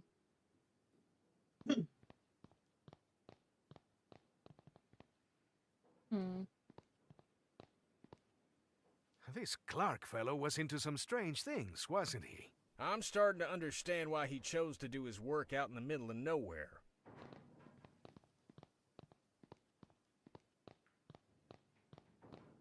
Anything interesting in there? Not really. Probably why they were left behind. Anything in... I can't begin to fathom what these contraptions are for. Nothing of use to us. I can't... Looks like a toolbox. What's it doing all the way up there? Way too high for me. Want me to give you a boost? Nah, I still couldn't reach. I'll think of something else. This may have held something interesting once, but now it's just lodging for spiders. This must be where Clark parked his rear during his experiments. This is where all the cables wind up. Maybe this will help. Then again, maybe not. I get the impression this is what powers everything in here. We just need to get it running again somehow. I bet the machine's guts are behind this panel. I can't remove it with my hands. I'll need a tool to unscrew it. I'm guessing this thing needs to hit full power before the machine turns on. Sinister, if you ask me. No good. There's some power getting through, but it needs more.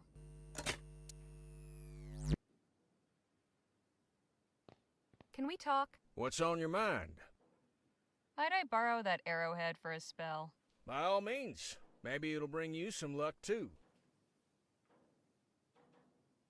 Any clever ideas to get to that confounded box? Not too many, I'm afraid. Hang on, I've got an idea. Why don't you just shoot the box down? Beg pardon? Let's put that gunslinging know-how of yours to work. I may be a showman, but I ain't a performing monkey. It's as I said about those bottles. I never perform sharpshooting tricks without a crowd. Crowd be damned. I want to see what's in the box. You've proven yourself resourceful. I'm sure you can find a more practical way to get to that box that doesn't involve me wasting ammo.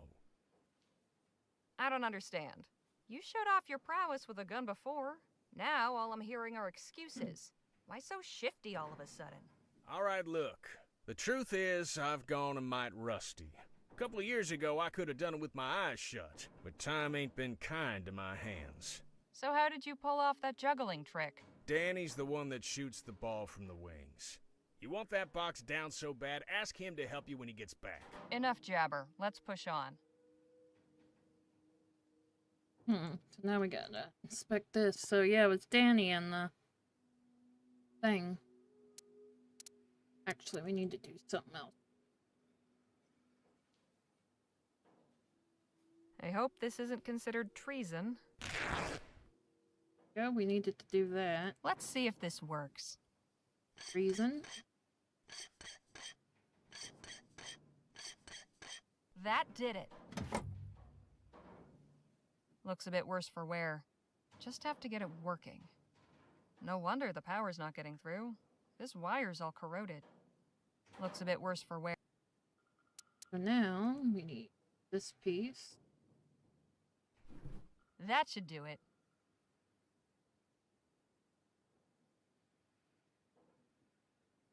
Oh.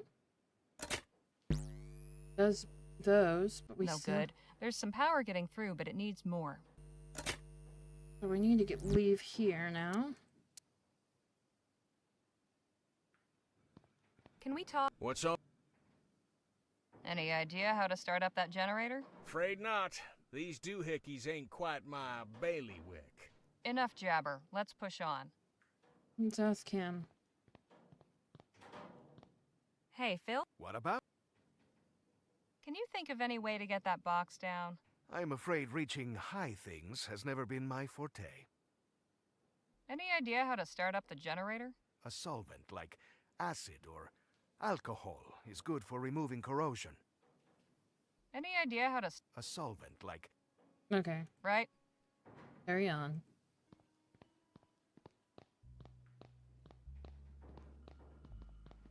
And that's what we're gonna have to do now.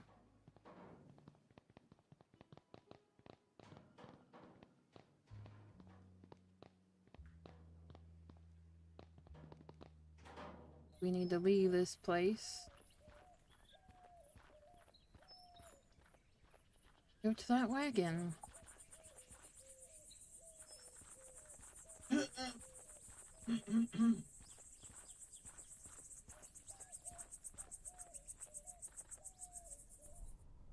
Which is now here.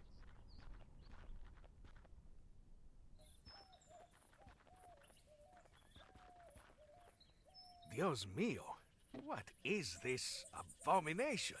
Howdy, folks. Interested in learning about Coltit's miracle elixir? No. Of course we are, little lady. Then step on over here. No, we are not, ma'am. We are not interested.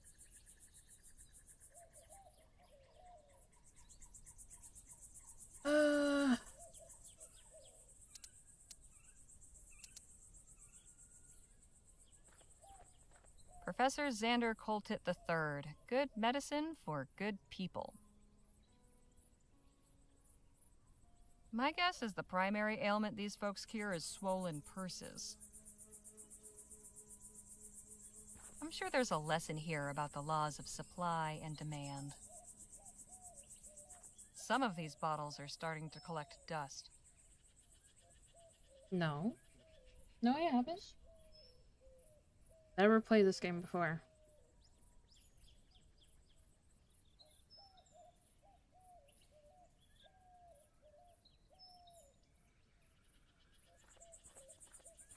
How are you holding up, Jake? Oh, just... Hey, Phil? What about... Right? Boy, oh boy, I sure wish I was you. Beg pardon? Why, today's your lucky day. Is that right? Yes, sirree. You're just in time to experience the travesty of Xander Coltit III's miracle elixir. The what now? Oh, dang. I mean, the majesty of Xander Coltit III's miracle elixir. My name is Olivia Coltit, and I'm here to answer all your questions about this evolutionary new medication. Look, kid, we're not born yesterday, townies. You can spare us the song and dance. Oh, leave her be. I think she's charming. Thanks, mister. My daddy says that to get anywhere in this business, charm is financial. I think you mean essential? I know what I mean. Say, do you know anything about that lab over there?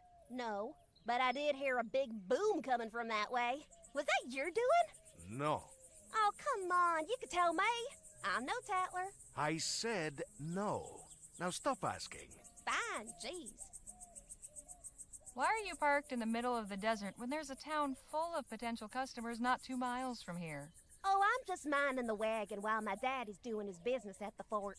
But he told me to stand out here and detract anybody who might come by. And has anyone else come by? Oh, sure. Tons of folk. Only one who didn't stop was a feller on horseback. Too bad, 'cause the guy he was hauling looked like he could have used some elixir. You wouldn't happen to be related to a kid in Rosewater named Jem, would you? No, ma'am.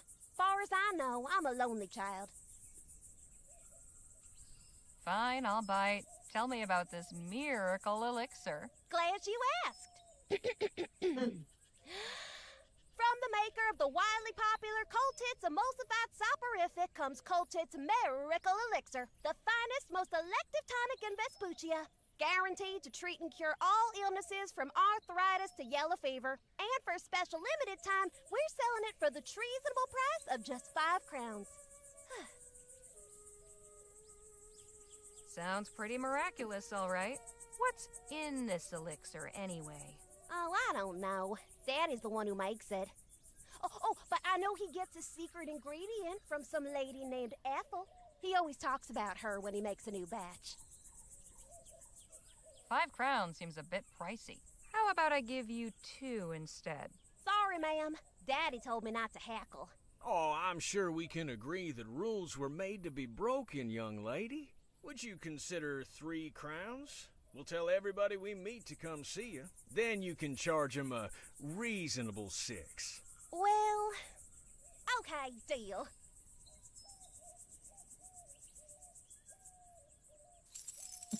I think I've heard enough for now. We'll just be going. It was a real pressure. Are you interested in Not right now. My daddy said I can't talk to you anymore then. Sorry. Daddy says I can't talk to you anymore than bye. How are you holding up? Oh, just... Hey. What about... Right? Alright, let's look at this elixir business. Whew! That'll put hairs on your chest. Dad says I can't talk to you anymore. Professor Xander Coltit III's miracle elixir. Guaranteed to cure what ails you. I'm sure that's the case if what ails you is sobriety. And we going to use it at the lab.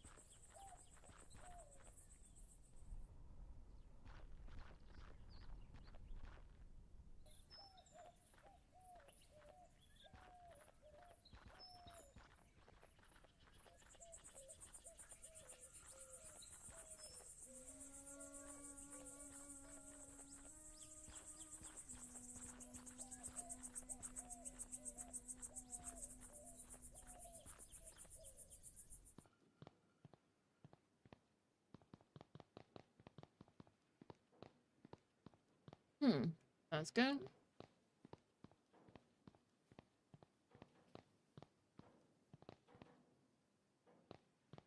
Alright.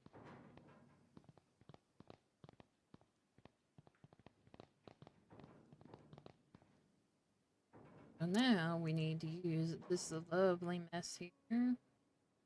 Let's put some of this elixir to good use.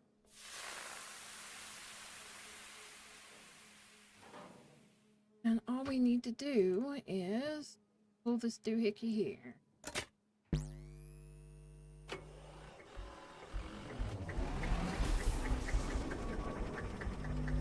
Alright. Alright, I'll be right back, guys. Oh.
Well, I'll be.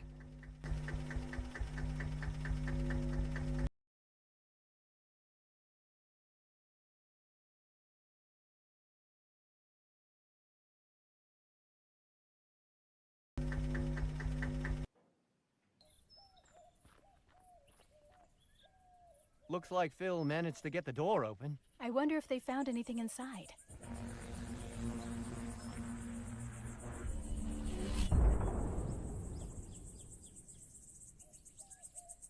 I'd say so, yes. We are up and running. Impressive. This technology is amazing. What did this Clark fellow intend to do with such power? I'm beginning to wonder about that myself. Nice job getting the lights back on. Get everything squared with the Otham? I think so. They're adequately supplied. They should be well off for some time. Well, I suppose we should see about... Hello? Is someone in here? Damn. Looks like we've attracted some attention. I come in peace. Please, make yourself known. Guess we don't have much choice. Hail! Goodness, I wasn't expecting so many of you. And we weren't expecting anybody at all.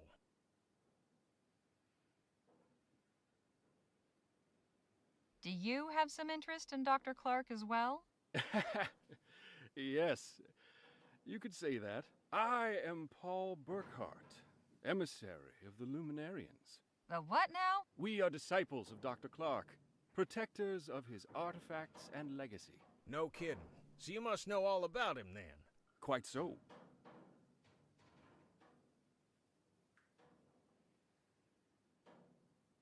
You know, I think we've met one of these disciples already. You must be referring to Samuel. He is quite protective of this place.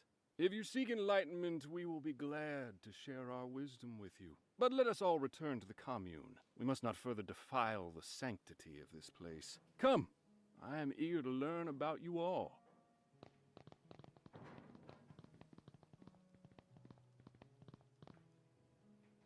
Welcome to Chrysalis, friends. Feel free to explore, converse with the residents. You'll find we have much to offer. We'll speak again soon. What an accommodating fella. This is all very strange. You all might be into this porqueria, but I want no part of it. I am going back to the lab. Suit yourself. All right, let's see what we can learn about where Clark's stash might be. But let's not overplay our hand, shall we? If anybody asks, our interest is purely academic. I'm really not a good liar, Mr. Ackerman. Shoot, nobody's asking you to lie, sugar. Just withhold certain details. We're interested in learning about Clark. That's all there is to it. Come on, Danny. Let's see where our friend's gone off to. I know lying doesn't come natural to some. For others, it's like breathing. Don't take this amiss, but if you'd like some pointers, sometimes it's good to be able to keep certain things to yourself you don't want everybody and his uncle to know. Oh. All right.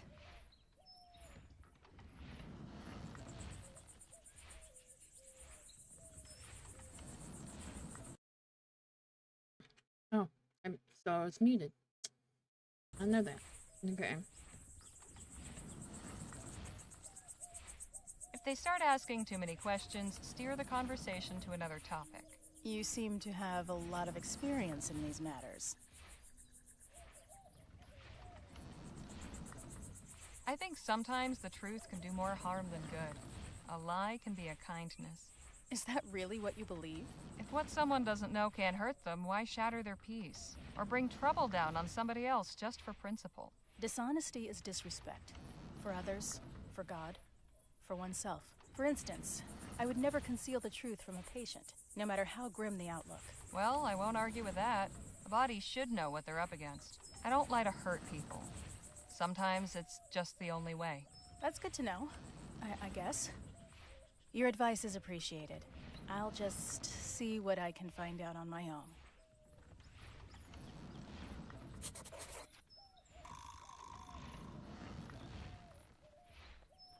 Kitchen to the left, rostrum to the right. Rostrum If the smell's anything to go by, that crate's full of fertilizer. Not very intimidating. No wonder the crops are bare. Let me move this out of the way. Alright. There we go.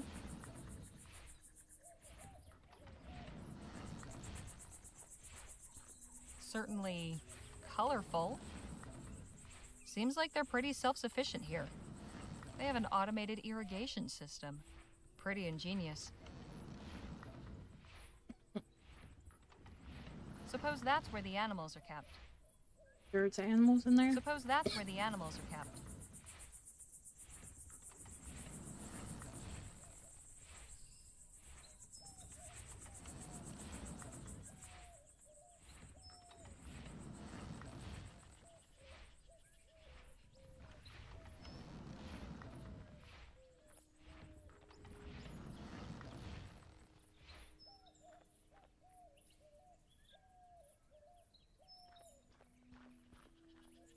Hey, Danny? What's going on? So, what's our friend on stage been jabbering about? What hasn't he? This guy makes Jake seem like a silent monk by comparison. Anyway, it's mostly been about Clark, his etheric research in New Britannia, how he built his lab out here after the Expo disaster. Excuse me, miracle, that sort of thing. He says Clark transcended. I'm not sure what that means. I don't know, but it doesn't sound good. What's your impression of Chrysalis? Well, it's peculiar. Everybody's got a job to do, a way to help. And hippie Nobody's left out. And propaganda. that's nice. Hey, But Peppy. all this stuff about etheric beings? It sounds, Crazy? You said it, not me. Anyhow, I wouldn't mind hanging around a while. Yep. Propaganda.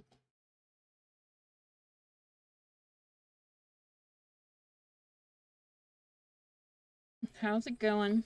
I was wondering if you might help me out with something. What? There's a toolbox inside Clark's lab that's out of reach, and I've had no luck getting it down. Think you might put your pistols to the task? I asked Jake to do it, but he said you were What do the you one mean you for have the job. nothing to I play? can see that. Yeah. You want to go right now? Yes, let's head over now. Sure thing. Just lead the way. Ah, Phil. There you are. Had enough of those luminous lunatics too, did you? Not entirely. Danny's come to help get that box down. That's it, up there. Right. You might want to stand over on this side, Phil.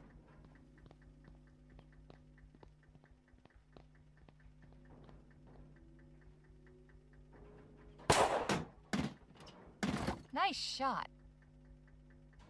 Thanks, Harley. Happy to help.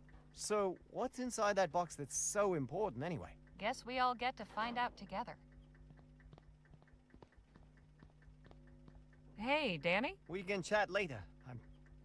I need to know what's in the box. Hey, Phil? What about? Whatever you say.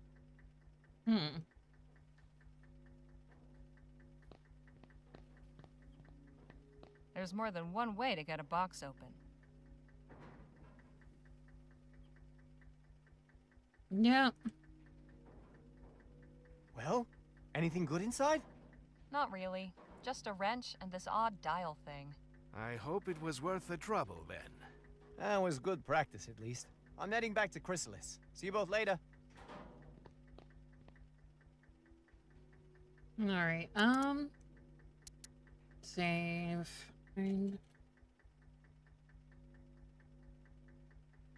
this game has so many things, man.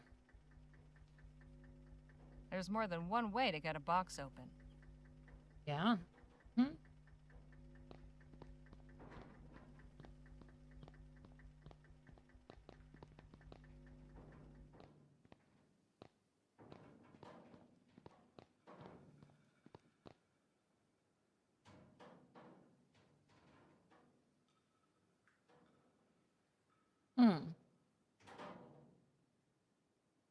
Alright, so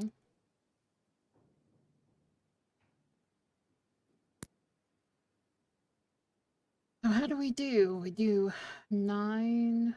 Okay, so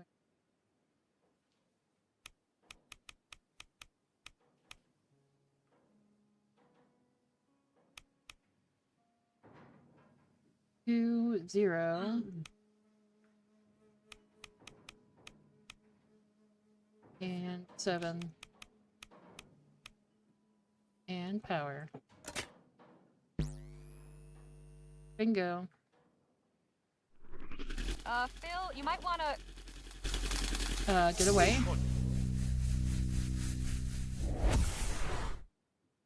Move. Are you alright? I think so. The cage seems to have absorbed all that energy. Just warn me before you try that again. So, this console operates equipment by setting the dials in a 4-digit sequence. That means we need to figure out the right code to get the door open. Alright.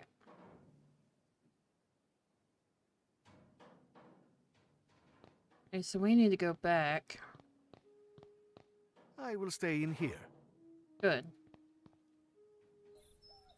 Streamer curse on me. You have a streamer curse on you? No, that's not good.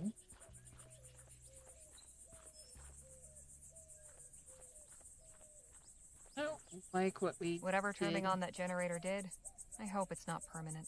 Me too. Alright then. Yeah, let's get out of here.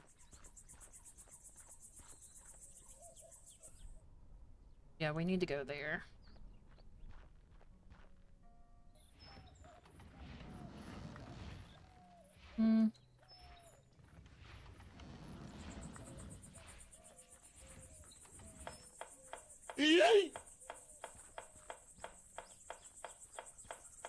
Nadine, Okay. could we have a word? Of course. You enjoying yourself here? These are good people. I'm glad we met them. You don't find them a bit odd? I'll admit, I don't quite comprehend their philosophical ideas, but they've welcomed us with open arms. The least we can do is offer open minds. I'll leave you to your conversation. Excuse me? Hello. You must be one of Miss Redbird's companions. That's right. Harley Legere. My name's Evan. Evan Holbrook. Welcome to Chrysalis. Evan was just showing me the cookhouse. You know they grow or raise everything they eat here themselves? Well, mostly. Sometimes we need to resupply from town, but we aim to be fully self-reliant. Our dedication will be rewarded with bounty.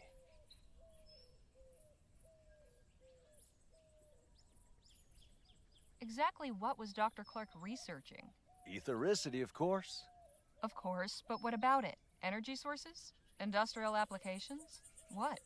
Miss Legere, I couldn't begin to tell you.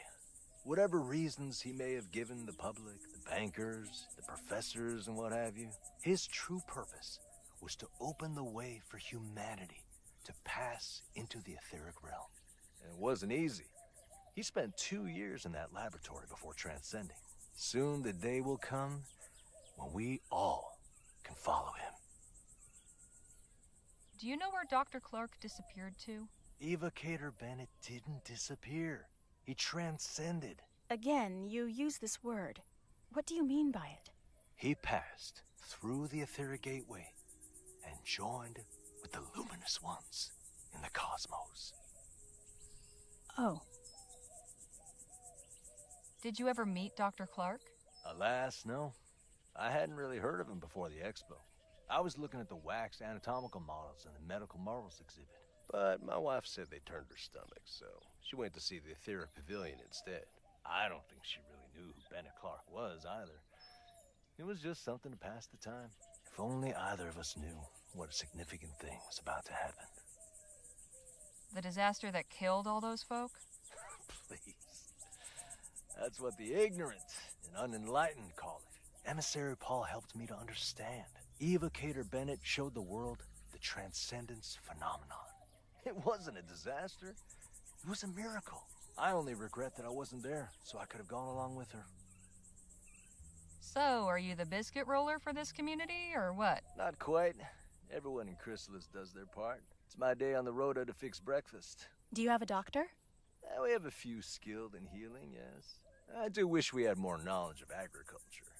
Our crops haven't been thriving like we hoped. You said your crops weren't doing well. Why not? Getting the irrigation in this year saved some of the crop, but we're facing lean times. We simply must find a way to grow enough to feed everyone. What's your story, Evan? How did you join up with these folks? Well, like many of the others here, I was living in New Britannia. My wife was there at the etheric demonstration at the expo. I thought I'd lost her forever.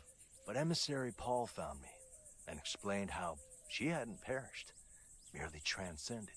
At first, I didn't believe him. I wanted to throttle him, actually.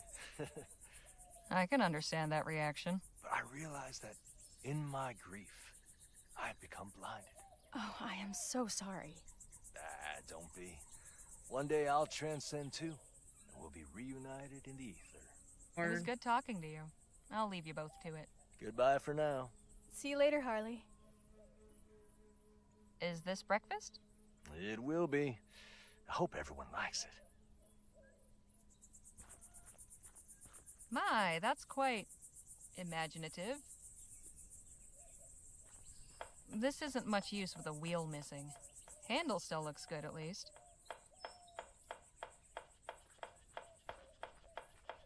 Full of grain, by the look of it.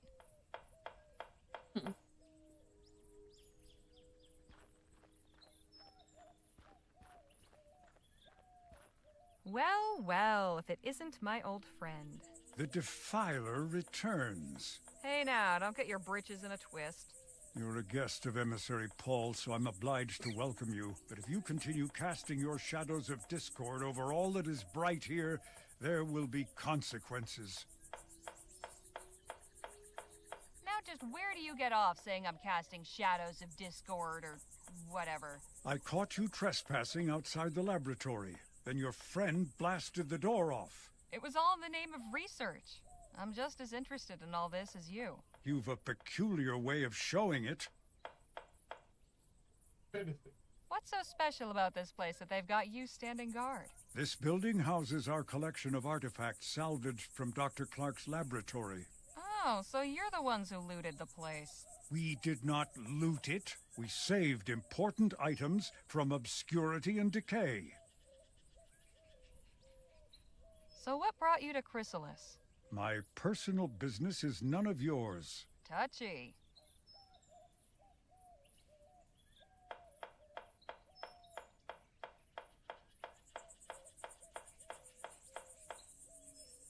Think I might take a quick peek?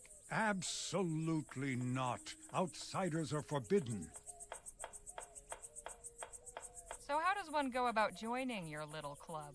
You think if you joined us that I would just suddenly allow you to enter? Sure, you said only outsiders were forbidden. Nice try, but not on my watch. What if I brought you a new artifact for your collection? Then I would be very surprised. We've already retrieved everything of value from the laboratory. Even from that locked room? That room is inaccessible. Do not even consider attempting to breach it.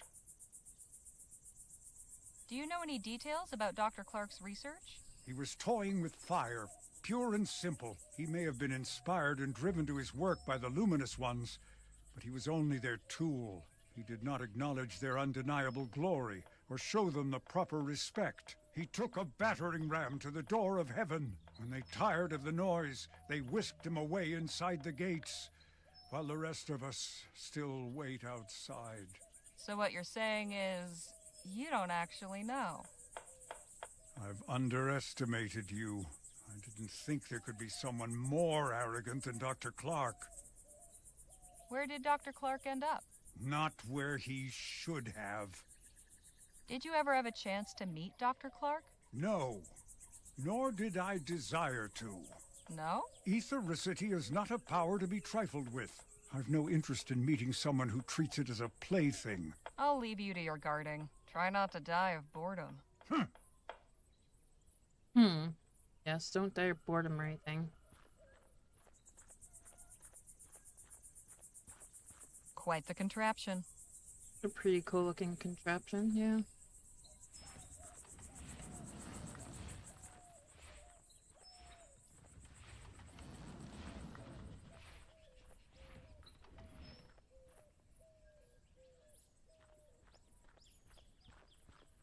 They seem enthralled by Paul's ramblings. The butterflies sure seem to like these flowers. A reliable water supply is everything out here.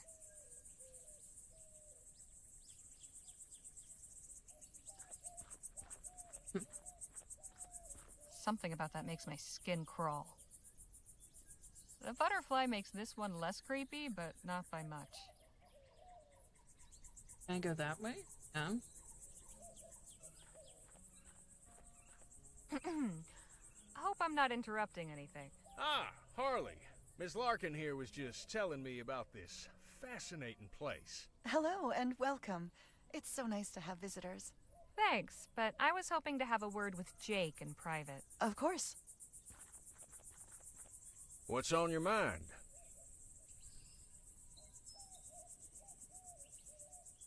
So, what have you picked up from these fine folks? This ethericity stuff is much more complex than I thought. Seems our friend Dr. Clark may have been on to something after all.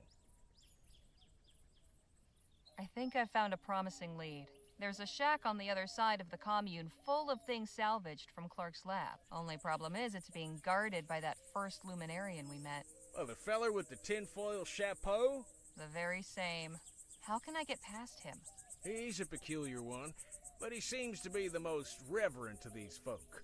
Perhaps you could win him over with a peace offering. There might still be something in the lab that's been overlooked. I got a theoretical question for you. Shoot. Say you needed to come up with a sequence of 4 numbers. What would you pick to make it easy to remember? Hell, that's easy. 1817. That didn't take you long. It's the year I broke my first filly, if you get my meaning. No. Not something one forgets easily. Right. I'll just leave you to it then. No. Begging your pardon. How may I help? What is it you do around here? Plenty. I help in the fields and in the kitchen, but my particular gift is keeping Chrysalis beautiful and its people inspired. All the murals and paintings you see around the commune are my work. And a fine job you've done. Why, thank you. I agree. You've really managed to liven up this desert with some color. Yes, that was my intent. I'm glad it comes across.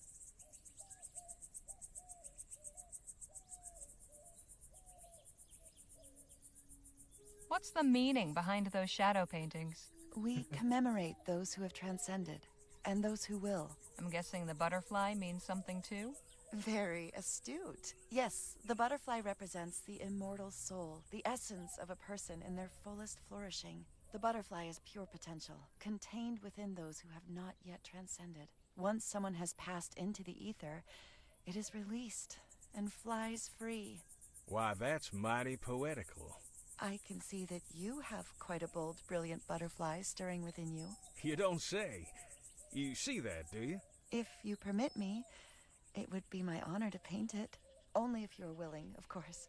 Everyone's journey to transcendent readiness is unique. Perhaps you could tell me more about it once Harley's done talking. With pleasure. I've noticed you all sure are fond of butterflies. What better creature to symbolize transcendence? Like butterflies, we too will undergo a metamorphosis, pass through the veil into the ether, and join the luminous ones. Not only that, their wings have 8 sections, and they flap in a figure 8 pattern. Does that mean something? Evocator Bennett's sacred number, of course. 8? Sacred number? What does that mean? The number 8 is very important. It appears constantly in the evocator's writings, and Bennett himself was born on the 8th of August, 1788. That's quite a coincidence. Coincidence is mere illusion. How did you end up here in Chrysalis? Ethericity always fascinated me. I joined up with the Luminarians when they were passing through Rampton on their way west. We founded Chrysalis here, close to the evocator's laboratory, and where the veil is parted. The veil? The boundary between our world and the ether, the realm of the cosmos, home of the luminous ones. The barrier is very thin here. Can't you feel it? There's definitely something in the air. Did you ever meet Dr. Clark? I did. Once. Such a brilliant mind. We didn't speak long, but I felt as though we'd conversed for hours. Do you have an idea of where Dr. Clark might be currently? Of course. He's with the luminous ones. Pardon? The beings on the other side of the veil. The ones who dwell in the ether. You're saying Clark is dead? Not dead. Transcended. Eternal. You still have much to learn. It's good you're with us now. Everything will become clear soon. Trust me. What exactly was Dr. Clark's etheric research about? Truth. Lovely sentiment, but could you be a bit more specific? He sought to connect us with the world above, to unite us with the luminous ones.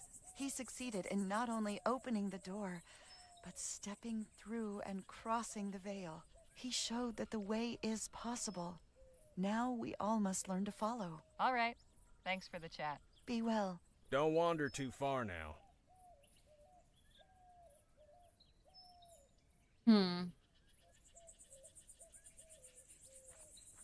He does go on, doesn't he? My friends, today we give thanks for our manifold blessings. On this day of celebration, the Evocator's Day of Transcendence. And why do we celebrate today, on the 8-month anniversary? Because 1 is nothing special. 1 is an isolating, selfish, lowly number. But 8 is perfection. 8 is infinity. 8 is the flap of the butterfly's wings. On this day in March of this year, exactly 8 months ago, the luminous ones called Evocator Bennett up to join them in the luminiferous ether. In so doing, they showed us the path of light, where soon we all shall follow. Now our soul sibling Bennett dwells among them in the etheric realm beyond this earth, in a transcendent union of cosmic harmony and peace. Then we're gonna hear the same Here in Chrysalis, at the Evocator's laboratory, his holy temple, the veil has been parted. And on the other side, the luminous ones are waiting to welcome us home. When he first arrived here, in that twice blessed year, for never forget that 8 is the most sacred number, Evocator Bennett perhaps did not yet know that he was building a temple. But that is what it was, my friends. A temple, a lighthouse, a shining beacon in the dark. A divine instrument that would pierce the cosmic veil, letting the ether's light shine through to guide us, calling the luminous ones, calling us here, calling us home. We will never forget the momentous occasion when this holy work began, when Evocator Bennett came west after the Lamplight City miracle to break ground for a new laboratory.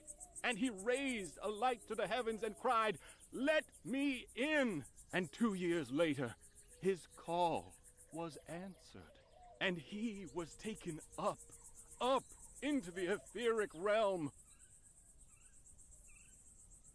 And oh, friends, it is joyous. The ether is a realm of pure thought and light and love. There we are freed from these coarse material bonds. There we are not women and men, not young and old, not poor and rich, not white and black and brown.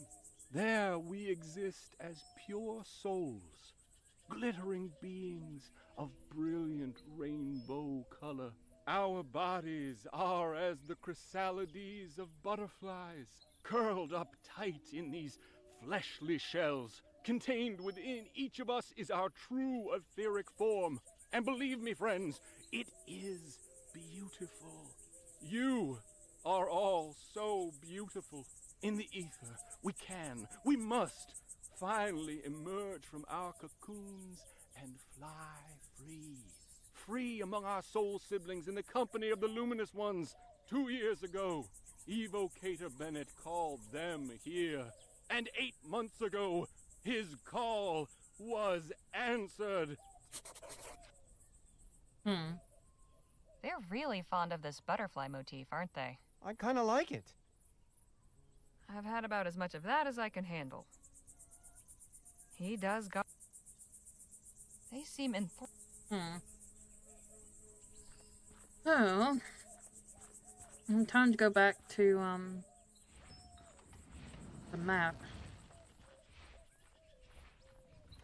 Actually, hold on. Oh. No, we'll do that next time. Let's go back here.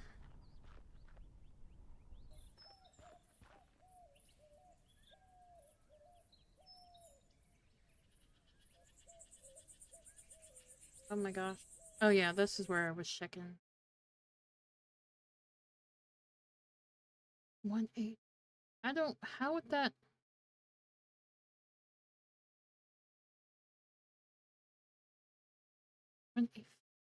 How would that even make sense?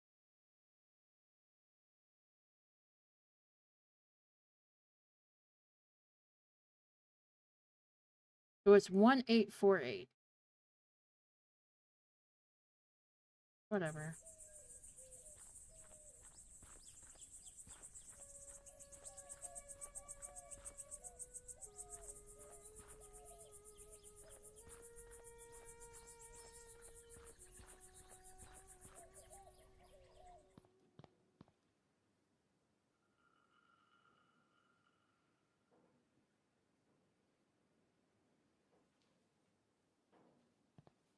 no handle. Must be some other way to open it. Hey, Phil?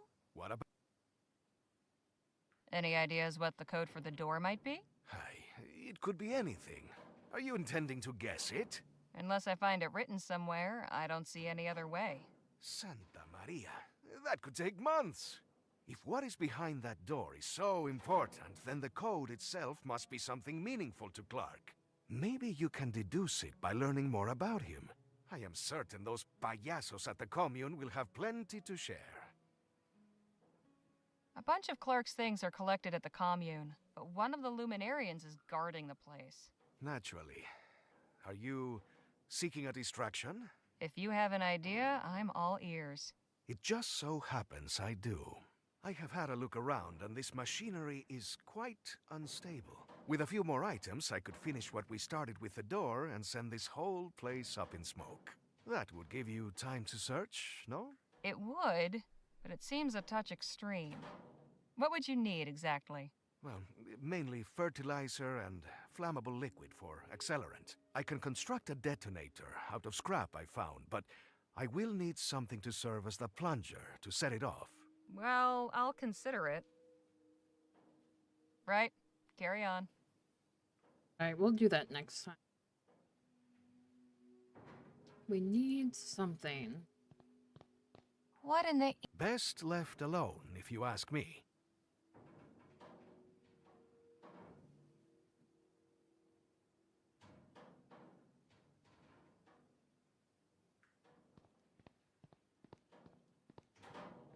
Looks like it's connected. And that wire runs to the console back there.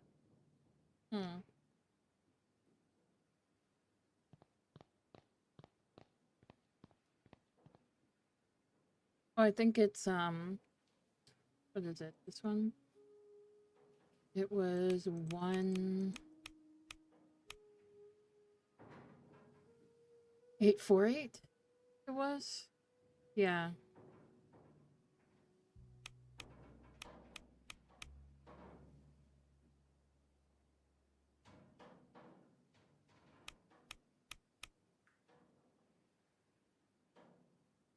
Or 8.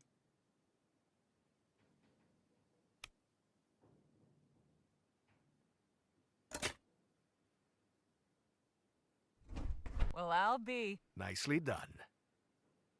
Well, nothing horrible came out, shall we? After you.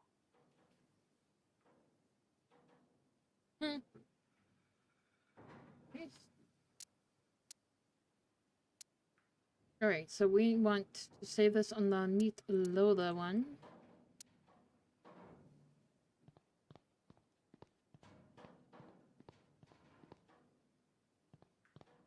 Oh boy, what the... Santo cielo! What in the ether happened in here? I do not know, but I am not going in any further.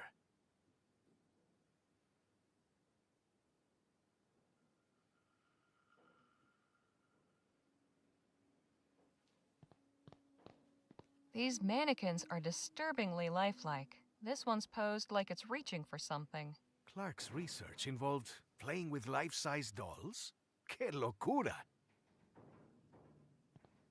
This pumpkin is thriving, despite being sealed in here with no water or sunlight. There is something very unnatural about all this. That mannequin's head fell over here and has been wrapped up by a tomato vine. This might be of interest to our friends in Chrysalis.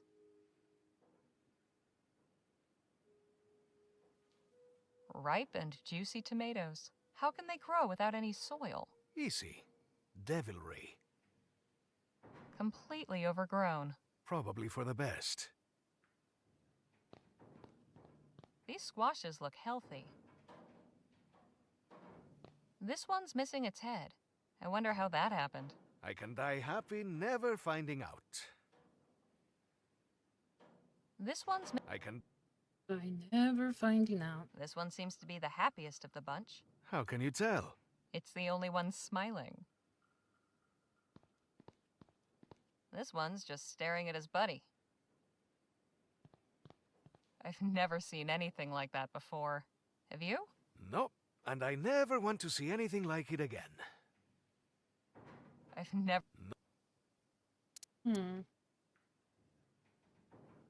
These squashes look ripe and... It's a saw.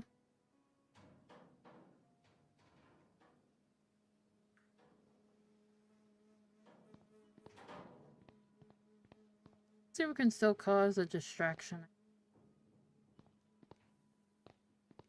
I will stay in here.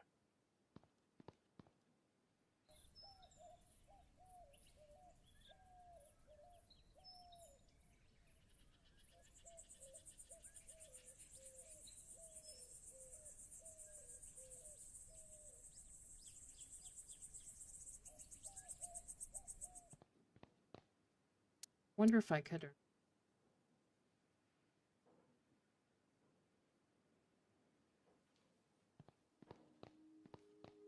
Here, can you use this as an accelerant? Definitely. Alcohol this potent will be very effective.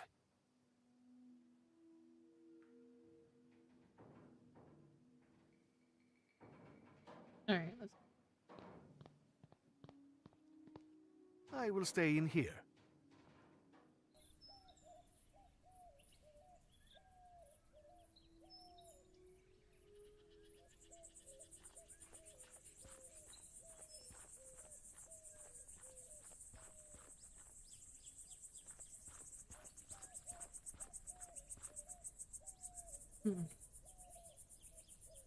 Alright.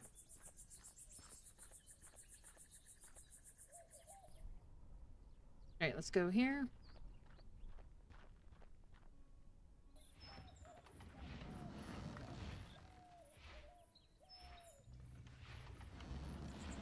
This had better work, Phil.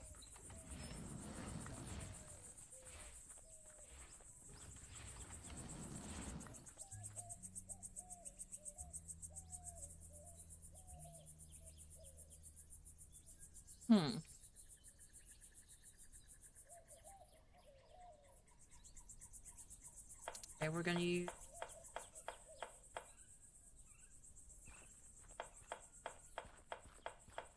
I'll have this handle off in a jiff.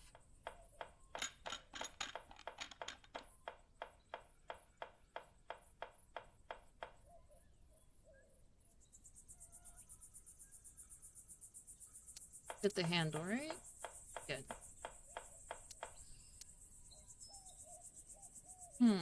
Gonna go find the wagon. I don't know what that means after the wagon. Yes, I don't know. I will label my saves better.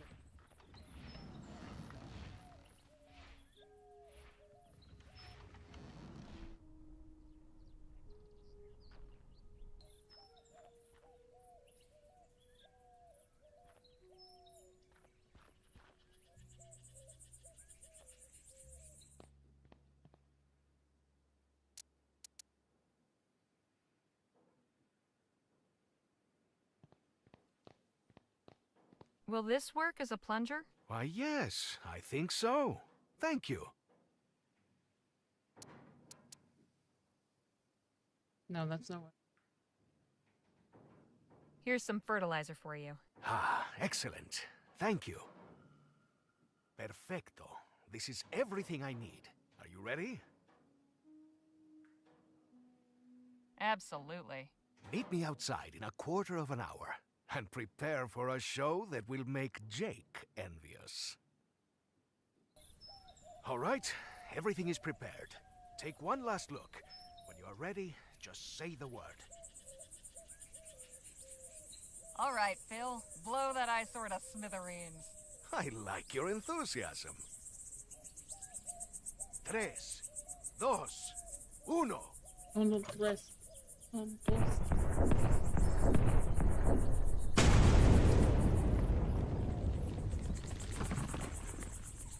Carajo! That was beautiful! Now, I suggest you get back to the commune and find whatever it is you were looking for. I will meet you and the others by the railroad tracks when you are done. There's gotta be something in here that will tell me what happened to Dr. Clark's money. Let's save. In case I can't find it.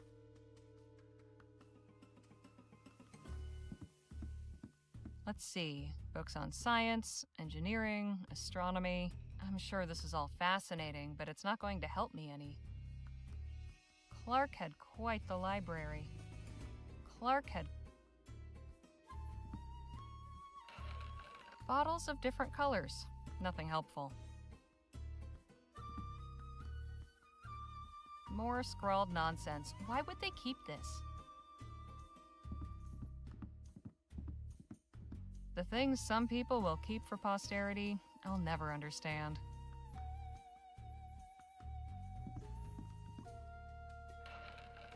Lots more books, mostly about technical subjects. Nothing that would help me locate Clark's stash, though. Even more books in here. Some novels, poetry books, and what's this? Looks like a diary. I'm not leaving until I know for sure what became of Clark's money. Nice to know Clark had other...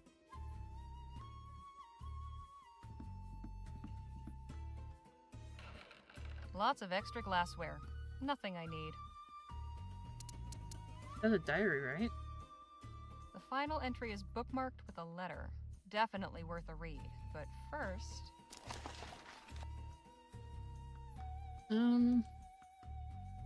A new project, which means a new journal. Here I will record my notes. How much is this? Oh my gosh.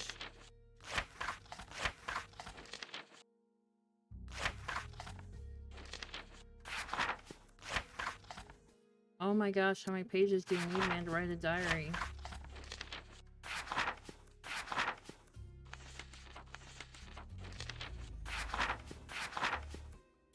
Can I... Alright, March 13th, 1845. Embark on a new project, which means a new journal. Here I will record my notes and observations from series of experiments on the generation and application of generic engineering. Etheric energy. I believe it can be profitable, harvested from the very air and harnessed for an immense number of beneficial uses. Trees up Lamplight City aglow, not with the smoke flickering the flame from the burning costly oil, but with the bright etheric light from lamps that never need fuel. Compact efficiency etheric engines replacing the bulky and limited diffusion generators that drive Her Majesty's airships. See our nation's mills and manufacturers humming, kept in motion. Not with the sweet sweat of the brow of the belching fumes of coal fires, but with the clean and abundant power of electricity. Applications are limited, but before they can be released, I must turn my attention to the practical problem of efficient creation, not to mention safe, reliable storage. Even if energy can be summoned from the atmosphere on demand, some intermediate storage device will be necessary to absorb the excess and release it into a controlled fashion, absent such as prism to modulate the unpredictable flow of raw power.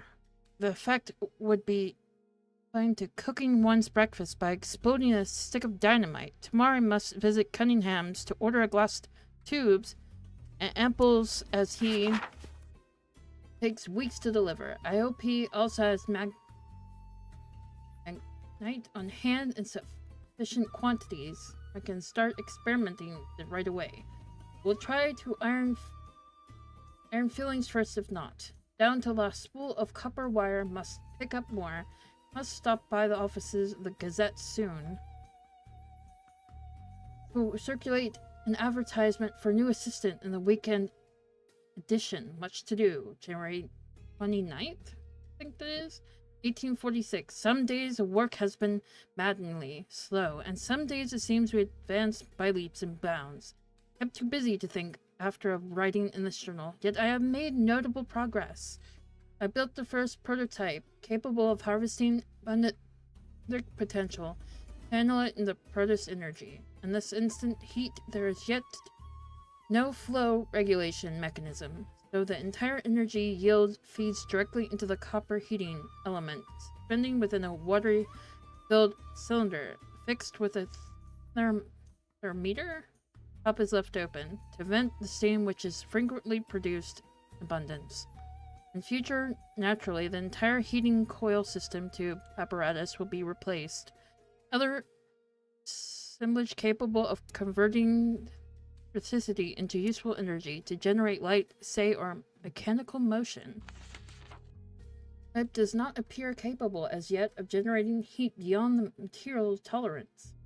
Reach the limits of this peculiar configuration without hazarding a face full of superheat steam, shattered glass. I cannot say with confidence even now that a random harmonic flux in the atmosphere could not cause a sudden spike of energy that would produce such a result. Now that the principle is proven, we must experiment with the regulator to throttle and control the flow for both safety and practicality.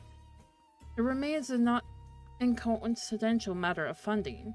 It has taken longer than anticipated to reach even this early milestone. Beyond the outlaw for equipment, I have not accommodated for necessity of covering rent on the old Turnbull Street storage house. Wages of my assistant, Frank, for so long a term. I've already removed from Mr. Gladstone's modest, comfortable lodgings to the garden over the storehouse. A move which has proved economically as regards both money and time. Rather less satisfactory in the matter of board, I fear did not give Mrs. Gladstone's Sunday roasts quite the credit I now release it as in what of them was their due. Despite the savings thereby afforded, my meager reserves will soon be depleted at this rate unless I can induce a benefactor to release any of these pecuniary obligations. November 6, 1846.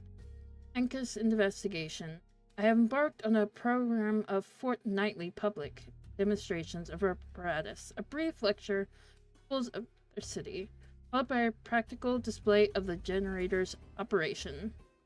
Is offered to all corners, as many as will fit within the storehouse, free of charge. I confess that at first I regarded this as a distraction from work, a scentless bit of school to dazzle the simple tradesfolk and laborers who occupy this district.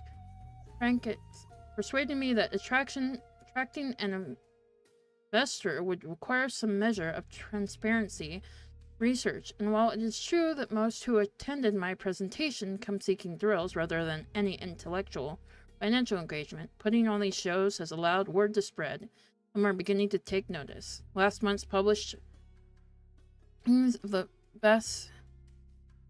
Vacancy Royal Society of Natural Philosophy contained a mention of the rumors of research, narrations of etheric power by a mere Mr. Clerk of Turnbull Street.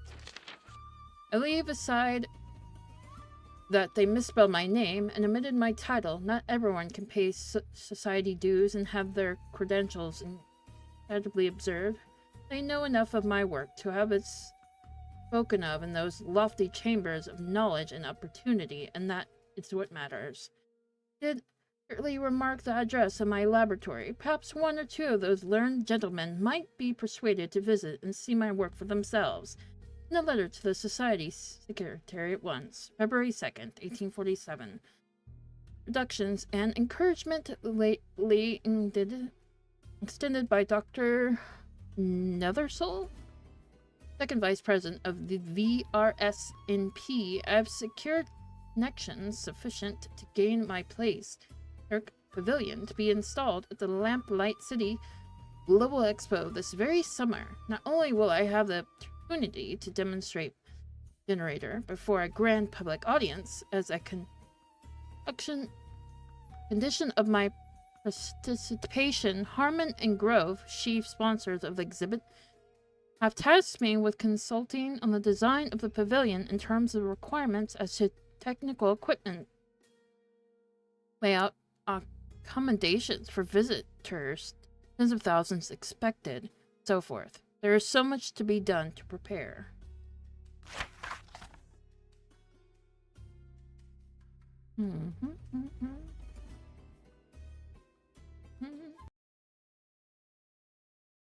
La, la, la.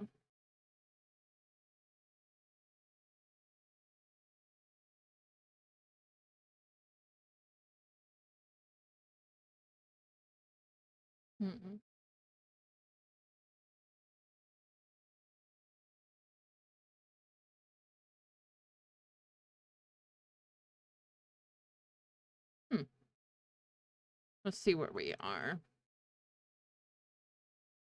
Okay, and we'll have that done.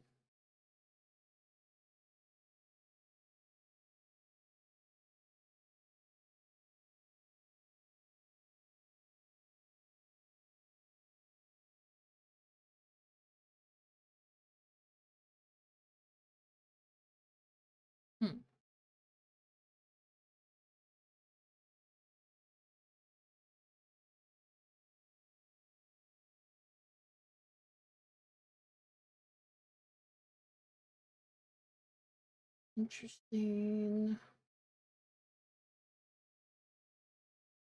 There's a lot I still have to go back and do next time. So we're not anywhere close to done yet, which I thought we would be. But right. Oh my gosh, no.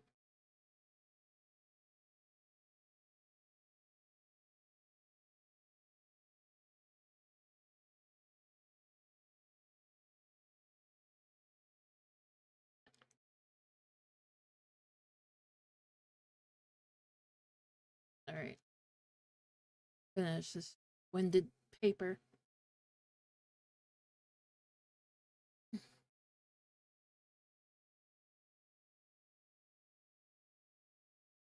Poor Bertha. Poor Bertha. Poor lady. Journal's turning into a freaking book, man.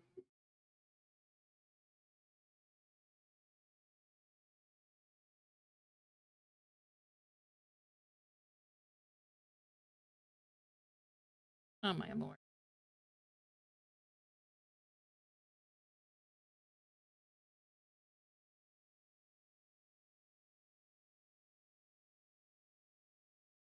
Alright. Alright, welcome back, guys. What did I do? What did I do? What did I do? Alright. Yeah. Turning the flow regulator remains of utmost priority. We still have some months left to resolve their heating issue. Have high hopes for the finer gauge electrum filaments. It strikes me that whatever investments and explorations these firms have heretofore conduction in the spirit of toxicity, there are really very few individuals to whom they might turn who have any measure of practical experience, extending beyond the realm of pure theory. Yet I have to go begging hat in hand to them for the opportunity to take part in their exhibition. Blah, blah, blah. Absent my generator, which can produce energy at a fraction of the cost of electricity, and with none of the pollution and fracture, there would be nothing to present in their pavilion but promises and fairy stories of a future not yet in evidence. But I must not bristle at the indignities and be grateful for my good fortune. Alas, the world will see the power of toxicity revealed. June 6, 1847. Beyond uttering, I can hardly bring myself to write them here. Frank or Frank.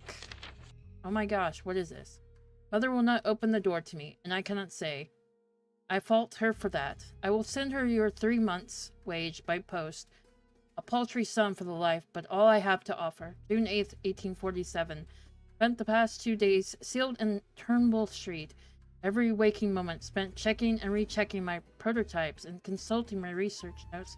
Error of miscalculation. What went wrong? The flow regulator had exhibited irregularities before, but all within tolerance. Nothing on the scale of that. Neither return nor allow me to access the remains of the exhibit. This module. If only I could inspect it. Might find the manufacturing flaw or defect in material that caused the I can't even say that word. I stuttered to turn my thoughts into this direction. Perhaps some site of sabotage. There are many who would delight to see me fail.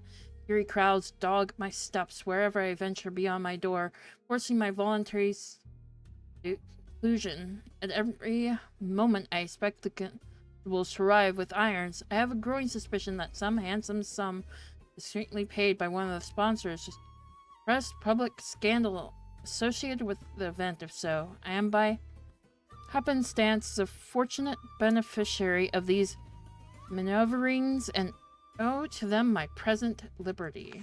Oh my gosh. Use is my liberty without my work. He's on stage of the pavilion. I felt myself briefly offices of science, standing astride the world with a shiny future spread out before me. All crumbled in one blinding burst of light. September 21st, 1847. Quiz is complete, and my name cleared. I bear no formal responsibility for the deaths at the expo. Eyes of the city of New Dang. Hey, welcome in. Thank you for the love showing. How are you doing? Shout out. Gambit Nasty 007. This long book, apparently. How you doing? Clear. So he got his name cleared because he wasn't part of the accident that took place. People are not so gracious. Laboratories and Parliament are taking advantage of the public furor to press all the more strategic for a blanket ban on research. I'm doing great, thank you. I'm certain the Prime Minister will be all too glad to sign it into law. I'm aware of a dark irony in the fact that my patient in the matter has likely only lent strength to their arguments. Not some murderous monster guilty of horrific malpractices, and the city itself must be dangerously unstable and safe beyond the power of any man to control. Fools, if they but knew what reckless possibilities they foreclose with their ignorance and fear. Sometimes a scientific truth emerges which the world is not yet ready to hear. Not Galileo denounced as a heretic in his day, only to be Unindicted, dedicated by generosity yet unborn. First, same, whatever word that is. Oh my gosh, how many more do I have to read, man? Oh my lord.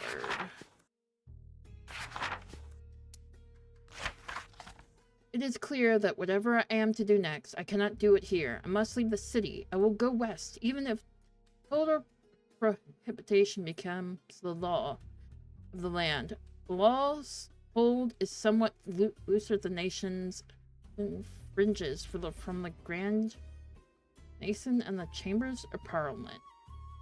The desert has traditionally offered refuge to the visionaries and hermit centrics. I can continue my work there, away from the frogs. I have come too far and glimpsed too much to give up now. The road of progress was never a smooth one. I have tumbled over a tremendous stumbling block, pick myself up and carry on. Ad odicium? Dentium? I don't know the word. 1848. My new laboratory. My hermitage? What the heck? Sanctuary of science. And the wilderness is complete. Moving out here has been an adjustment for what of the various municipal needs upon which I was accustomed to rely. My resourcefulness has been sorely tried for ample hydration, bodily needs as well as for hydraulic pressure and cooling of my apparatus. Been obliged to construct a rudimentary water tower. Even illumination, which living in Lamplight City has taken for granted, I must now provide, and I have taken to dipping my own candles with spare wax and cotton thread. These labors I undertake alone, unwilling to venture so far as engaging another assistant. Solitude was a point of this relocation, was it not? I do believe the desert climate agrees with me. We found it more conducive to work without interruption at all hours. San Bernardo Valley visit offer quite an inspiring change from the clogged alleys and foggy horizons of New Brigtagen. Not wholly severed from my fellow man. All settlement of Rosewater is but a short distance away, should I need to call upon any of civilization's necessity.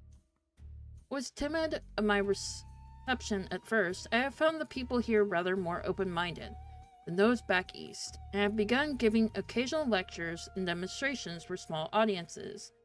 These simple-hearted frontier folk can yet be won over and taught to admire and yearn for these transformative potential of therixity. Perhaps there is hope for the rest of the nation in time.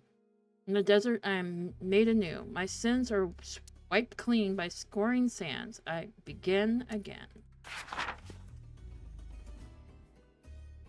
May 24th, 1849.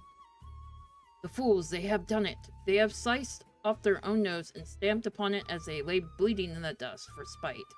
Minister, having won re-election, defiance of all decency and good sense, has moved swiftly to deliver on his campaign and signed a total ban on all practical research, experimentations, the development of etheric technology. Dark age we live in, and thanks to Leroy and those laboratory technophobes, it will stay that way. It is not yet clear what the repercussions will be out here, so far from the halls of power. Wish to tempt fate, and I have ceased all public display of my work. Will they remember the mad Dr. Clark, wild wizard of the etheric city, and his self-imposed desert exile? Will they come looking for me? Scuttling bug, I must keep to the shadows and hope to escape notice. It is the only way forward. One day I hope to deliver the fire of to my man, to lift him up from darkness. Keep him in comfort and splendor. For this deed, I can but hope that my punishment will be less severe than which Prometheus endured. My work continues. Am I done? Are we done? I'm not leaving until I know for sure what Oh my became of gosh. Clark's money. Okay. What are we doing? Oh, I gotta read the letter now. February 9th, 1850. That's only 9 months ago. Clark, I have a business proposal. Relinquish that dusty laboratory in the middle of nowhere. Come to El Presidio. You may stay in my suite at the Jolly Good Club. My Orem Star membership and military rank afford me certain privileges. You will be furnished with the comforts owing to a man of your intellect and accomplishments. It's signed L. P.S. You needn't have any concern for your valuables, as there is ample secure storage in the room. One of the aforementioned perks. Interesting. Jake will want to see this. Can I leave now?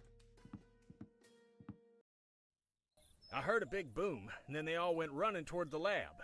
That's where Phil went. Do you think... Hey, there's I Holly. deemed it too late. Do you have any idea what all this ruckus is about? Or where Phil's gone? Both, and I'll gladly tell you, but we need to get out of here right now. Right behind you, my dear.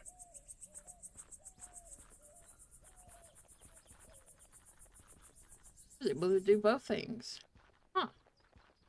I'm glad to see you all made it out of there in one piece. Likewise. Would you two care to explain what that was all about?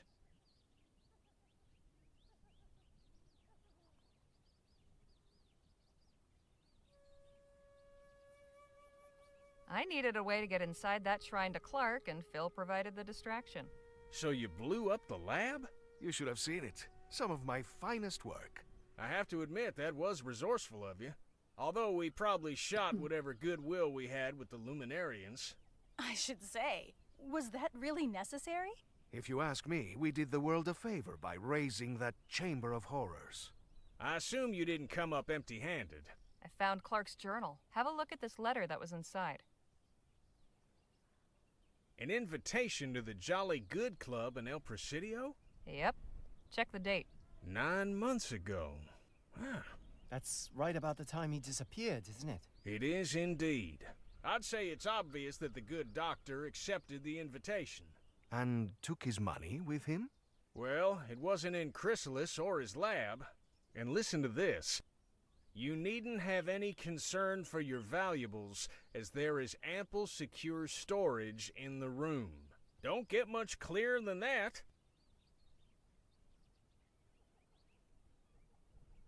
All right. So what's our next move? Why, we follow Clark's trail to El Presidio, of course. First and foremost, we'll need some means of transport. You haven't got any? Don't you tour around? Sure, but our show wagon ain't gonna fit all of us. Plus, we'll need it to store all the show's props and equipment while we're gone. There's that lady in town with a wagon, though. Heard her talking at the saloon once. Said she hires it out to travelers. Sounds promising. Who is she? Her name's Lola Johnson. I think she stays in the old blacksmith shop. Oh. Well, I hope she has a forgiving nature. Why's that? She caught me breaking into her place. What? It's a long story. We should head back to Rosewater, no? Yeah, let's get a move on. Right. Harley, I'm putting you in charge of hiring us some transportation. Danny and I are going back to the theater to settle some business. Come get us once you've arranged a ride. And just how am I meant to arrange it, financially speaking?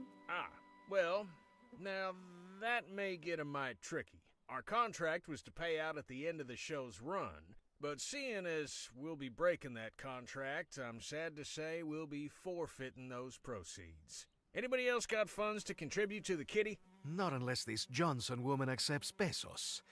And I've few enough of those at that. I'm afraid I haven't got anything either. Harley, my dear, I'm afraid we must then prevail upon you to furnish the petty cash needed to get our expedition aloft. Seeing as you're the only other one of our posse who's currently in the position of being gainfully employed. And it goes without saying, but you'll be fully reimbursed once we find what we're looking for. On top of your share. With interest.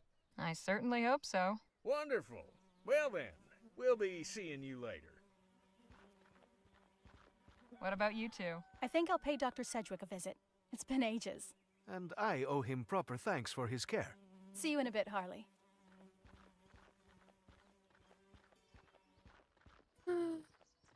Well, first things first, we do have to write that article.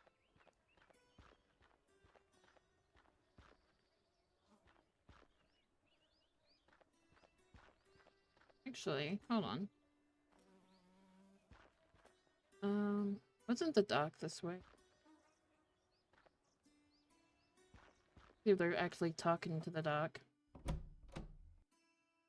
Ah, you must be Miss Leger. I'm Dr. Sedgwick. Pleasure. Nadine and Mr. Marquez were just telling me how you all were acquainted. Please do continue. Hey, Phil, let's talk. What about? Are you looking forward to our journey west? I more look forward to what we will find at the end of it. Right. Carry on.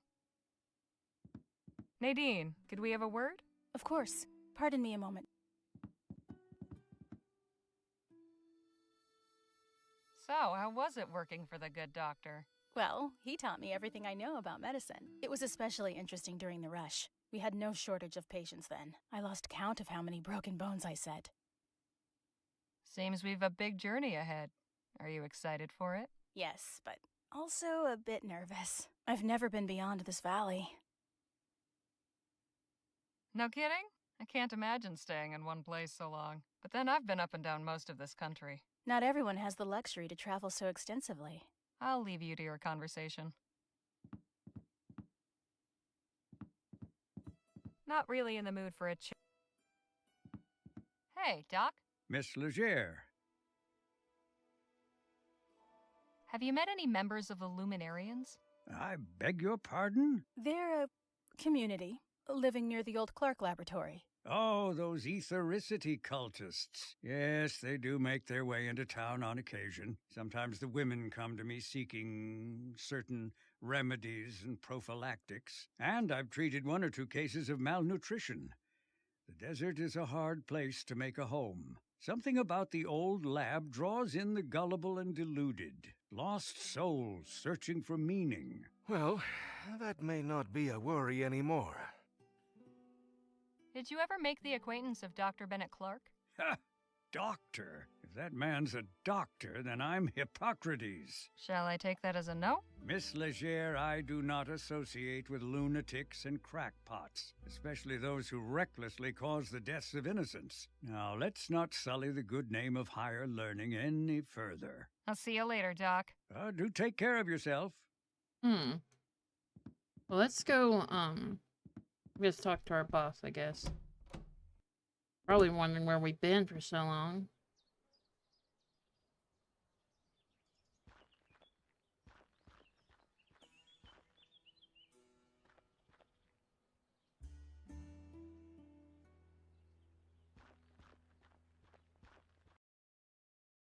Yeah.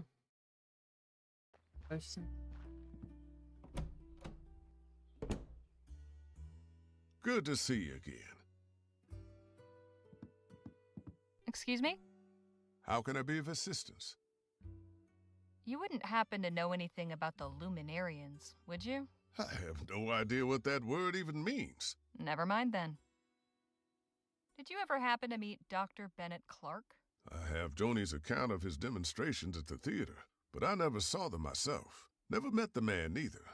He wasn't seen much in town. I'll leave you to your work. Appreciate it, man. Alright, gotta get to work then. Cozy. All right, let's get this thing knocked out, but first... What are you doing? Okay, time to bring home the bacon. The big question, how to open?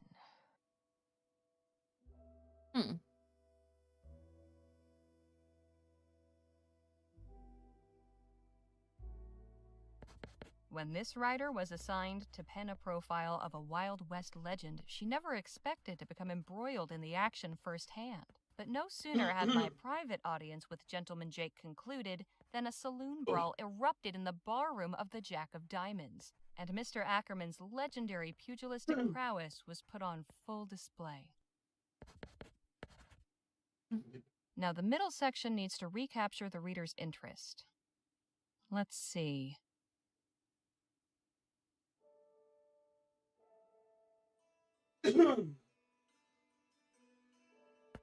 They say the true mark of a person's character is how they behave under pressure. Mr. Ackerman showed nothing but resourcefulness when he found himself taken captive on one recent occasion, the details of which he was not at liberty to disclose. But he was able to recount his escape by means of a clever ruse involving the use of common household items, a true-life tale rivaling the plots of the most lurid copper novels. And now for an ending.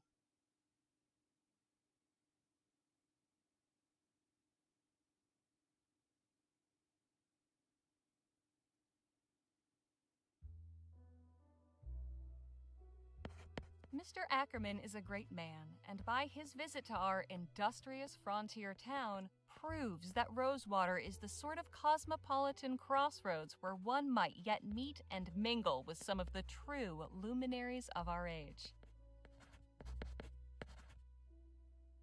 All right, that should do it. Now, what should I title it?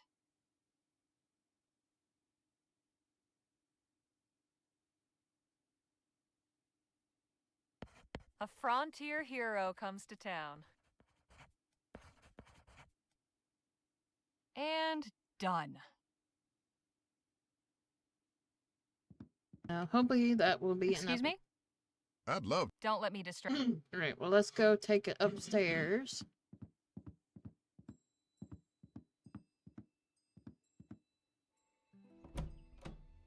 Good to see you again, Harley. Hope you're spinning me some aurum. Well, I've spent the past couple days following Jake around, gathering plenty of straw. Glad to hear it. I like writers who go above and beyond.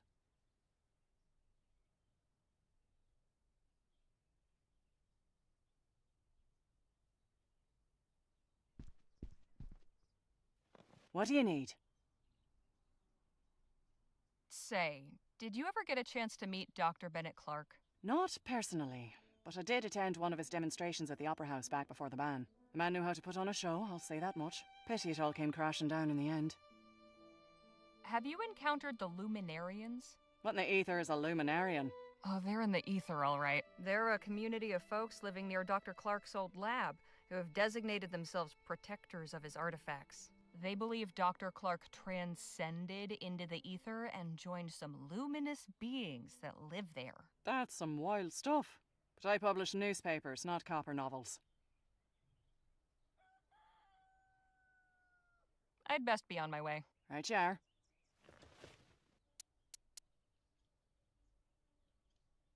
I hope this is good enough.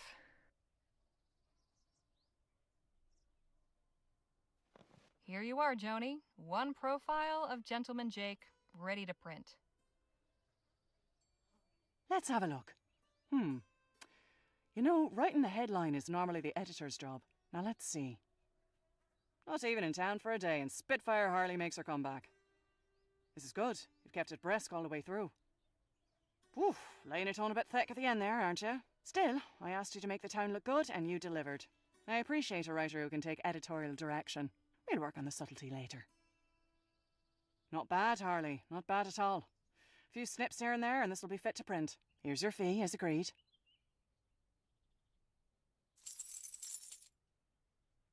Now I know what I'm working with, I'll have a think about your next assignment. About that. Hmm? I'm leaving for El Presidio with Gentleman Jake. We're after Bennett Clark's missing fortune. Whatever we find, I've got a feeling it'll make a hell of a story. You're right about that. Tales from the wild frontier are in vogue these days, and folk will be gumming to find out what happened to Clark. All right then. Clark's missing fortune it is. I've got something else. Oh? Do tell. While I was going around with Jake, we spent some time with the Otham. I learned that they've come under constant attack from the soldiers at Fort Beaumont. What? Why? That's the thing. There's no reason. They pose no threat, yet the soldiers harass them anyway. In one recent raid, all their crops were torched. That's atrocious. People need to know about this. I'm glad you think so, because their leader wants their story told. She's willing to be interviewed. She gave me this statement, too. Powerful stuff. Plenty of townsfolk could stand to learn about our neighbours in the valley. This could open their eyes. I hope so. Now, if you'll excuse me, I need to see about hiring a wagon. Godspeed, Harley.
Sorry, guys. We're raiding out.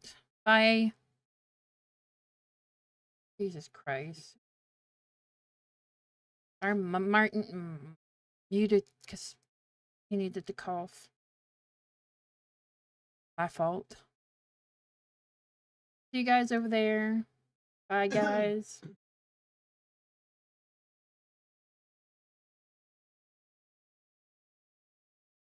God damn. Yeah.